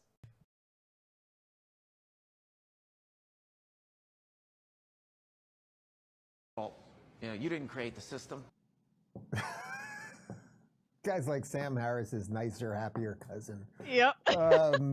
There's a lot there. I'd like to talk about the system for a moment, but why don't I let you field this one first? That constant frustration. 2 major takeaways from this. Number 1, I hate boba. I hate boba. I don't know if that's like a horrible thing for me to say, because for whatever reason, the people who love boba, it's like a cult. Like they think that you are the Antichrist if you don't like boba tea. But it's a texture thing for me. The little tiny gelatinous balls in my drink, not a good meshing vibe. If I want a drink, I want liquid, not solid in the liquid. That's disgusting. Thing number 2, his sentence there right in the middle of, we'll just call it self-care. I guess that's what we call it when people want to do whatever the F they want. Genius, because that is exactly our society today. Can you just say oh, gelatinous so balls one more true. time? Gelatinous balls. Remember how relatable Dennis Reynolds was when he wanted to remake Lethal Weapon? With one of his white friends being a black character. Anyway. Brock made me do that. He texted me while you said it. Have her say gelatinous balls one more time. You know, the system, the idea that the system will not allow this girl to do anything. I've had an experience like this. So years and years ago when I was doing stand-up, didn't have much money. I was always eating hot footlong. Jesus, Dave, I wonder why you didn't have much money while you were doing stand-up. You trying to tell me you weren't a very popular stand-up comedian? Long hot dogs, footlong sandwiches at Subway. Remember? Footlong hot dogs would be I was insane. always eating footlong hot dogs. There's Dave again with his footlong hot dog. He eats 3 of those a day. Footlong sandwiches. I was eating the footlong at Subway, and I think back in the day, you $5. Yeah, but I think even before, I think it might have been a $4 footlong back in early 2000s. Johnny. So I used to go to the same place, and I probably had this thing basically every day for lunch. And it was the Italian BMT, and it was ham, salami, and pepperoni. But I didn't want ham. I always wanted to see if they could replace it with turkey. And I would say to the guy, and I went through this same conversation with this Dave, guy. why the fuck do we give a I would say, shit? "Could I have the footlong Italian BMT on whole wheat bread with spicy mustard, and could you possibly swap out the ham with turkey?" And the conversation would go the exact same way every single day. "Sir, I am sorry, I cannot do that, because if I do that, the computer will say we have more ham than turkey at the end of the day, and the amount of meat we have in the bin has to match the amount of meat in the computer. Heads will roll." You know, and but at Subway, can't you build your own sandwich? Why couldn't he just put it in one by one? It was before building your own sandwich. You had to play. What? When has Subway? When have you? I'm sorry. You could just ask them. You could still build your own sandwich. You could be like, I want blah blah blah blah and blah on my sandwich, and they'd make it for you. What are you talking, Dave? You were just being lazy. It was before Subway allowed you to build your own sandwich. Fuck off. You lying piece of shit. Play by the rules. Once in a blue moon, if that guy wasn't there, there was another guy that would do it. And he'd always be like, I'm not supposed to do this, but I'll do it. And then the other guy, I think they were brothers, actually. There was a real tension in that family. Clearly, yeah. But his point was, what he was basically saying to me is what that quote. Yeah, dog. The two brothers who worked at Subway, yeah, who were dedicated to not doing your order. This sounds like a very real story. Was saying was, it's not me. It's not. I'd love to do it. I would love to swap the ham and the turkey. It's the system. It's the system. The Why do we dentist make things so system. much more difficult than they need to be, is my question. Ham, turkey. It's all the same. It's just meat on a sandwich. At Subway, it You'd think. literally is the same. They just color it differently. It's the same freaking thing. It's not even meat. It's just plastic, mostly. Did you ever see that unbelievably disgusting video? I think it's of Subway. I don't want to get sued. So if Bob, I what's your think I dad's know name? what you're Bob the talking lawyer? about. Wait, Bob, what's your dad's name again? Robert. Rob. He's not Okay, Bob. Bob, Robert. Rob the lawyer, just clear me on this one. But that video, I think it's of Subway where they show you how they make the tuna. Have you seen that? It's Subway, which actually makes me really sad because Can we find that this one? is such a Subway weird tuna. personality trait of me. I love tuna. I love like the little tuna That's not a- packs. I love a good tuna. That's not a personality trait. Liking tuna isn't the personality. I'm sorry if you think that makes you a more interesting person. It doesn't. That's not a personality trait, Isabel. Who is this for? Clearly nobody, because it has 1,000 views and it released over a week ago. Sandwich. I just grew up eating it, so it's normal for me. I don't know. And it's also really good for you, by the way. Everybody wants to say, ugh, tuna is so disgusting. It's actually like a great source of protein. So in Isabel, case you're confused about that. I make the best tuna. We'll do the steak thing as always, but I'm gonna make some of my tuna for you. I'm not even gonna say the ingredients on air. I made it this week. I make the best tuna. It's a recipe that was handed down from my great grandma Lily, and it is the best tuna you've ever had. And I'll tell you one other thing. You know, I'm not worried about germs or like that sort of stuff. I've got patient zero in the studio right now, but I will not order tuna at a restaurant. I believe. Well, you now have to- I won't. No, not even because of this Subway thing. I just think something about the mayo. I just think you have to know the person who's making your that's tuna. fair. That's my policy. That's fair. Well, that video ruined my whole life because I used to get tuna sandwiches at Subway. That was like my favorite thing to get at Subway, and then that ruined me. But then it turns out that like all of the food at Subway is not really edible food, which is a shame because I heard that they just started creating footlong cookies in addition to the footlong sandwiches. That'll help. That'll Yeah, help. I know. I'm sure it won't. But I've been introduced to a whole new world of subs since moving.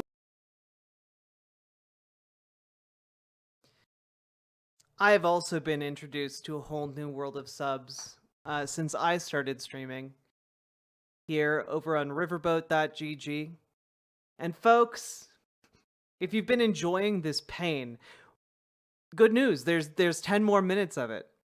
But we have been going now for about 4 hours. If you've been enjoying the show, please hit the follow button on Twitch, hit the subscribe button on YouTube, hit the like button on the YouTube stream, and consider dropping some subs or donos of your onos.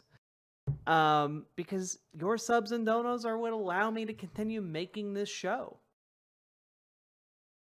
And to continue making these thumbnails.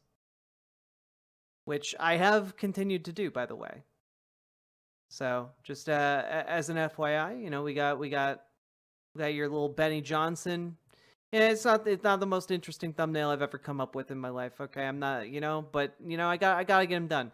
Here's one. The tone is off in this campaign ad about Jenks' campaign. I think it looks nice, and I'm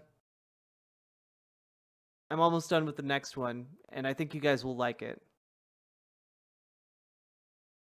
So anyway.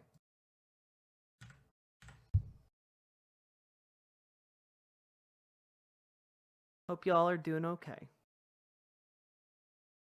I'll remember this for the rest of my life. My personality is canned tuna now. No!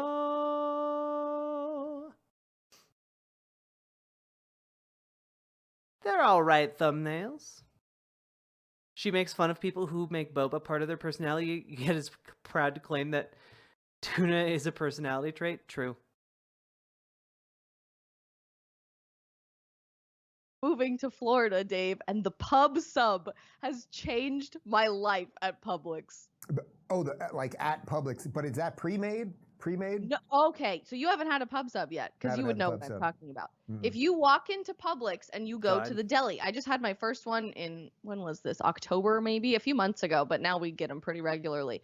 If you walk into the deli, they have their own version of Subway, but it's like real food that they get from around the grocery store. When they run out of the ingredient, they literally walk into the grocery store, grab it, and come back. So this is how you know it's real. But they have this thing at Publix that is so ingenious that I never would have considered. They put their famous... What program do I use to make thumbnails? I use an online image editor called Be Funky. chicken tenders on a sandwich. And this is the chicken tender. I can't believe that she... How old is she? Like, I feel like Dave Rubin is, like, in his 40s, mid to late 40s, and she's, like, 23. Because she's having her mind blown by the concept of a deli in a supermarket. Tender pub subs at Publix, and you can get like chicken parmesan marinara style one. They have a bacon chicken ranch sub that tastes a lot like the Quiznos carbonara sandwich. If you know, you know. That thing was earth-shatteringly good. Genius chicken tenders on a sandwich, and they're pretty cheap, actually cheaper than Subway now, and they're really freaking delicious. As you know, you don't have to sell me on the chicken tender. All right, do we have the Subway tuna video? We do not have it. Has it been strucken down? Oh, it's so disgusting. Wow. I don't. They can't What? find it. So we both have a memory of this video, but maybe the Oh, Subway yeah. people, they're in I had cahoots like with... 20 people send it to me because I would get tuna sandwiches at Subway. Wow, maybe Big Tuna's in it with Big Tech. Maybe. And if I just fall over dead one day, it's probably from all of the Subway tuna that I ate over the years. So rest. How do you eat so much tuna that you're even jokingly worried about dying from it? That's weird. That's weird.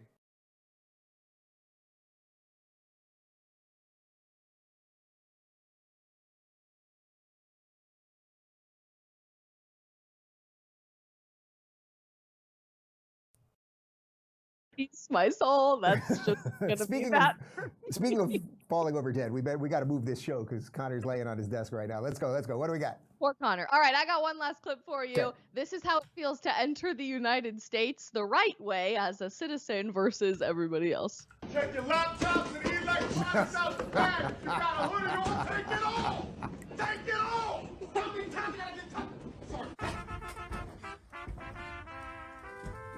That's great.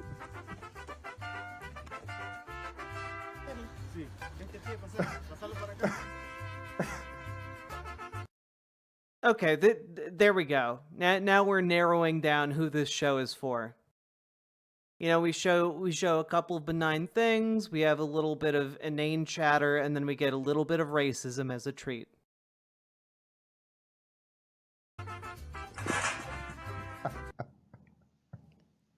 Yeah, it's funny because it's true. The things they do, TSA is the most ridiculous, buffoonish clown car of nonsense.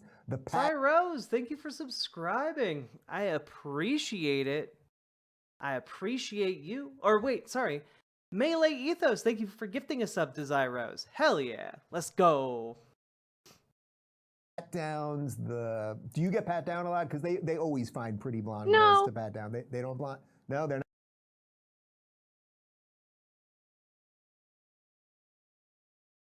Oh. That was really gross. They must pat you down all the time. They always find the pretty blonde ones to pat down. No? Oh. Gross. Did I get you? No, Did I TSA get is you? pretty great to me, relatively speaking, actually. I kind of have it down to a science because I have clear and pre-check. So I go to the front of the pre-check line and then I kind of just walk through, to be honest. I know you guys love that clear. I got to get on that clear. You love it. You love it. And Game you think you're better than the rest of us. It matters when it matters. Like, honestly, sometimes you really don't need it. There's no major benefit to it. But when the airport is totally packed on those busy travel days and you're like going to miss your flight, when you skip to the front of the pre-check line, when that is like an hour long, it saves your entire day. Right. The thing is with the pat downs, are you hearing my landscapers outside? We are a soundproof studio. We are a soundproof studio here, but they're like right at the door right now doing important things. The pat down guys, like when they always bring out, when they want somebody for that extra thing and they're like going right to the genitals and the butt, and it's just like, and it's always like the weirdest looking person, like they just like got them out of like the underground cave and they're like, go get Bertha, and she comes out and she's like, I'll pat you down, and then it's just. Also, who immediately? I got one for you, a deep philosophical question. Who pats down these people? You know what I'm saying? They all show up to work.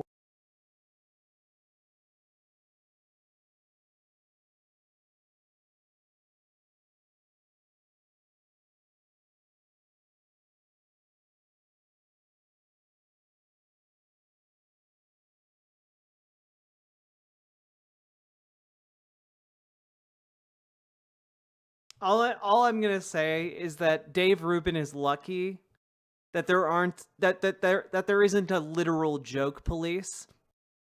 Because if there was, he'd be under arrest instantaneously. He'd be under arrest so fast, he would never be getting out of joke prison. Work, they get on the other side of the machine. Do they have to go through the machine? Does anyone check? Hey, you guys ever think about, who watches The Watchmen? That makes a lot of sense to me. What about who pats down the TSA agent? Do they have to go through like a second TSA that gropes their genitals? Yeah, think about that one. And they always go for the pretty blonde ones. What the hell, David? On them? Because most of them seem like they should be looked at. Well, a lot of the people, if I remember, like the people who work inside the airport, they have to go through security, but it's really expedited. They just like flash their little badge, but they do have to go through the detectors, don't they? I guess. But I don't know guess. that Yeah, sometimes they'll TSA push you have out of the to. way to get one of them through the detector. Yeah. Yep. Interesting. We didn't find the Twitter video, frankly, I'd rather climb over barbed wire fence than go through TSA because those people are always just so mean. They are the Then do it. Do it, bitch. It's so easy to get into the United States to then just jump over the fence. Yeah, swim through the barbed wire in the river. It's so much easier than going through TSA. Is this at his house? Yeah, he's recording from his house. most miserable people. I think the old stereotype was that if you're the most miserable person on earth, you used to work at the DMV. I Yeah. think all of those people now work at TSA because they have nothing else better to do with their time than embrace this fake power trip that doesn't really exist to yell at you about how the rules change every day. One day at one airport, you don't have to take anything out of your bag and you don't have to take your shoes off and you just walk through. And then at a different airport the same day, then all of a sudden everything's coming out. Your liquids have to be in the Yeah. bag. The laptop has to be in its own bin. Like, don't even blink at me before I tell you have to go. And it's so intense all the time. And you know what? It doesn't make you safer either. It's literally called security theater. It doesn't keep you safer at all whatsoever. Your travel hairspray is more than 4 ounces. I'm gonna have to rub your genitals with the front of my hand. Why is it always the beauty products too? Literally, I got stopped once for Just check a bag. This is the pro tip hack, okay? Just check a bag. If you check a bag, they aren't gonna make a big fuss about your liquids. Just check a bag. for a tube of sunscreen for like an hour. They had to wait and wait and wait and go through my bag. It was a tube like this big of sunscreen, and they just threw it away. And that was it. That was the solution. But meanwhile, people get through on accident with I've been through on accident with the pepper spray still attached to my keys and all kinds of stuff, and nobody has ever said anything. Yeah. It's always beauty products. I beheaded a guy in Mexico, flew the head in. It's in the studio right The head now. was in a bag.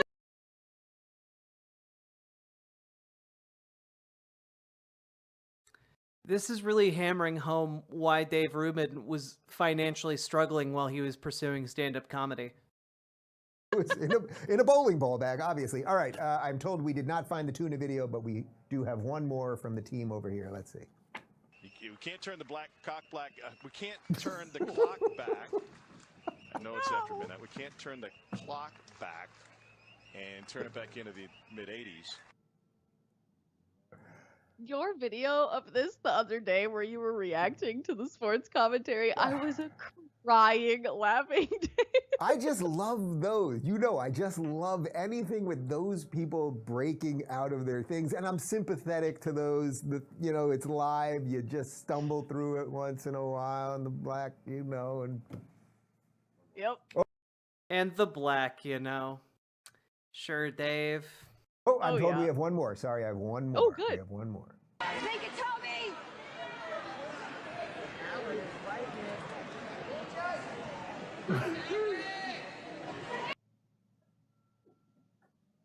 I'm so That was from uncomfortable. Brock. Another one of Brock's classics.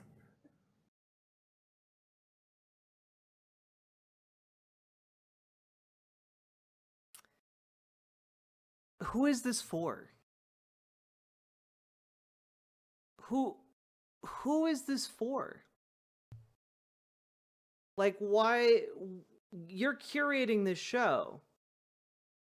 Why did you just show high school a high school video, like a high school wrestling video of like a kid in an uncomfortable position with another kid's crotch over his face?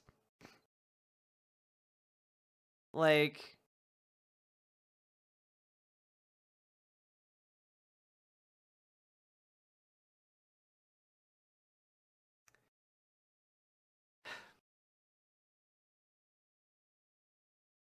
anyway, yeah, supposedly these people are against sexualizing kids, but you know, whatever. Yeah, sure, whatever. They'll throw a clip of balls being rubbed in a kid's face at the end of a show. Brock, the gist we of it gotta is talk, that Toby's man. enjoying it. Toby's like, Those are the people that work at TSA. yeah, those are the TSA people right there. Your future TSA agents. You have sunscreen in your bag, say no more. That's what's coming for you. All right, Dave, painting and wine night coming up because I want to see your rendition of David on canvas. Oh, Brock wants me to ask you what he got you for Valentine's. Oh, it was very, very sweet. He outdid himself for sure. He bought this like really cool art piece with something that looks like a record. It's art, like an old vinyl record, and it's going to be our first dance song at our wedding. It was really sweet. Yeah. What's the song? Are we allowed to know? It's called Cover Me Up by Morgan Wallen. Great song. It was Oh. like the song that played all the time on the radio when we first were dating, and it was just like unexpectedly everywhere during our relationship. Well, so get this. very sweet. You may not associate me with country music, but there's an awful lot of Morgan Wallen being played in my car because when David gets in the car, he's always playing Morgan Wallen, and then I get in the car and he loves that Morgan Wallen. Wait. Dave's name is Dave, obviously. His partner's name is David? Did I never put together that they had the same name? Do I have that right? Oh, that's really awkward. I feel like that's really awkward. I would struggle if that were me. You know? Dave squared. God. Okay, I'm gonna give you one last challenge for your Yeah. day before we say goodbye then, because all these people who say they hate country music are really shocked to discover Beyonce dropped a country song this week during the Super Bowl, and it's actually really catchy. So after we hang up, you Wow. gotta go listen. I to will it. listen to that. I don't hate country music at all. I can't say I love it. Like I'm not like playing it all the time in the house. But when I hop in the car and he's got Morgan Wallen playing, or like I could definitely do some like old school Dolly Parton for sure, or some Kenny Rogers or whatever. It's not like my thing fully, but like I get it. And I think I told you one of the true joys of my life ever was performing with Jordan at the Grand Ole Opry in Nashville. It was just unbelievable. The coolest thing And ever. they talk I'm a about big country acoustics. music girl. Yeah, they talk about acoustics in a room, like you can feel it there.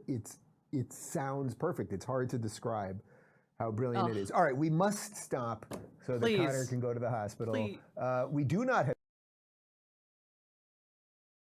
Also, just like the amount of times that are talking about how sick this guy is. Why is he like? If somebody's that sick, they should not be at work. Shows next week because we are off for President's Week. So enjoy the week, everybody. Celebrate those presidents and the freedom that they helped preserve for all of us. And Isabel, I assume I'll see you at a random. No, I'll probably see you at Publix about 2 p.m. tomorrow. Getting our pup subs this weekend. Adios. That was truly awful. Guys, that was truly awful. We've reached a new level, a new low of content. Not us per se, but Dave Rubin. I think it's safe to say Dave Rubin has hit rock bottom. I think that's safe to say. You know?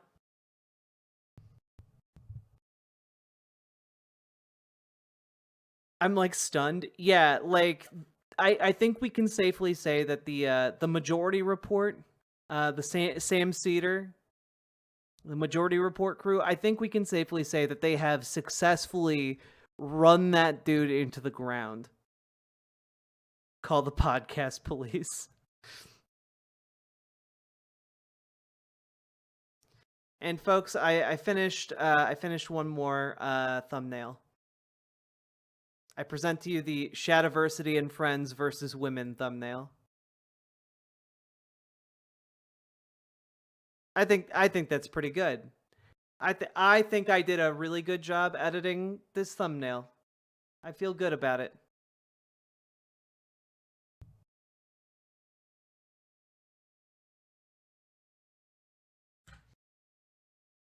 That's amazing. Thank you.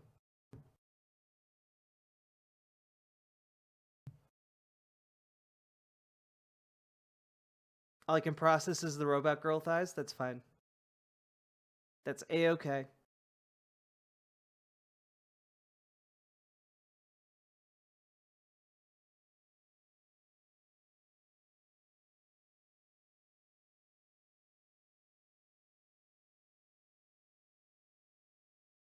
We're gonna schedule this, I think, for the 29th.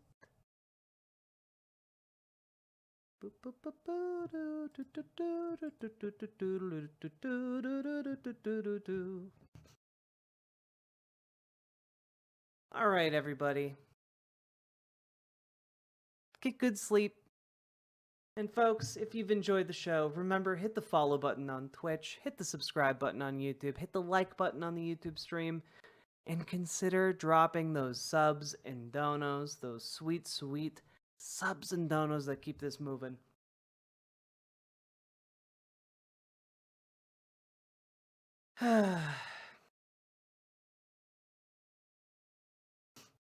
And with that, good night, everybody.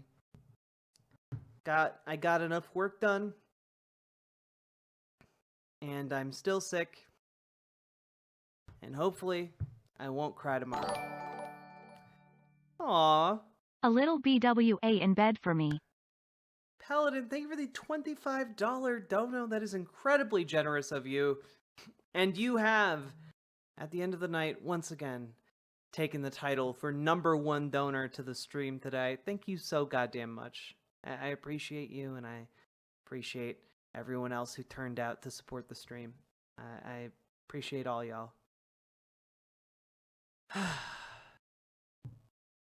And with that, I'm just ending stream. Good night, everybody. Bye.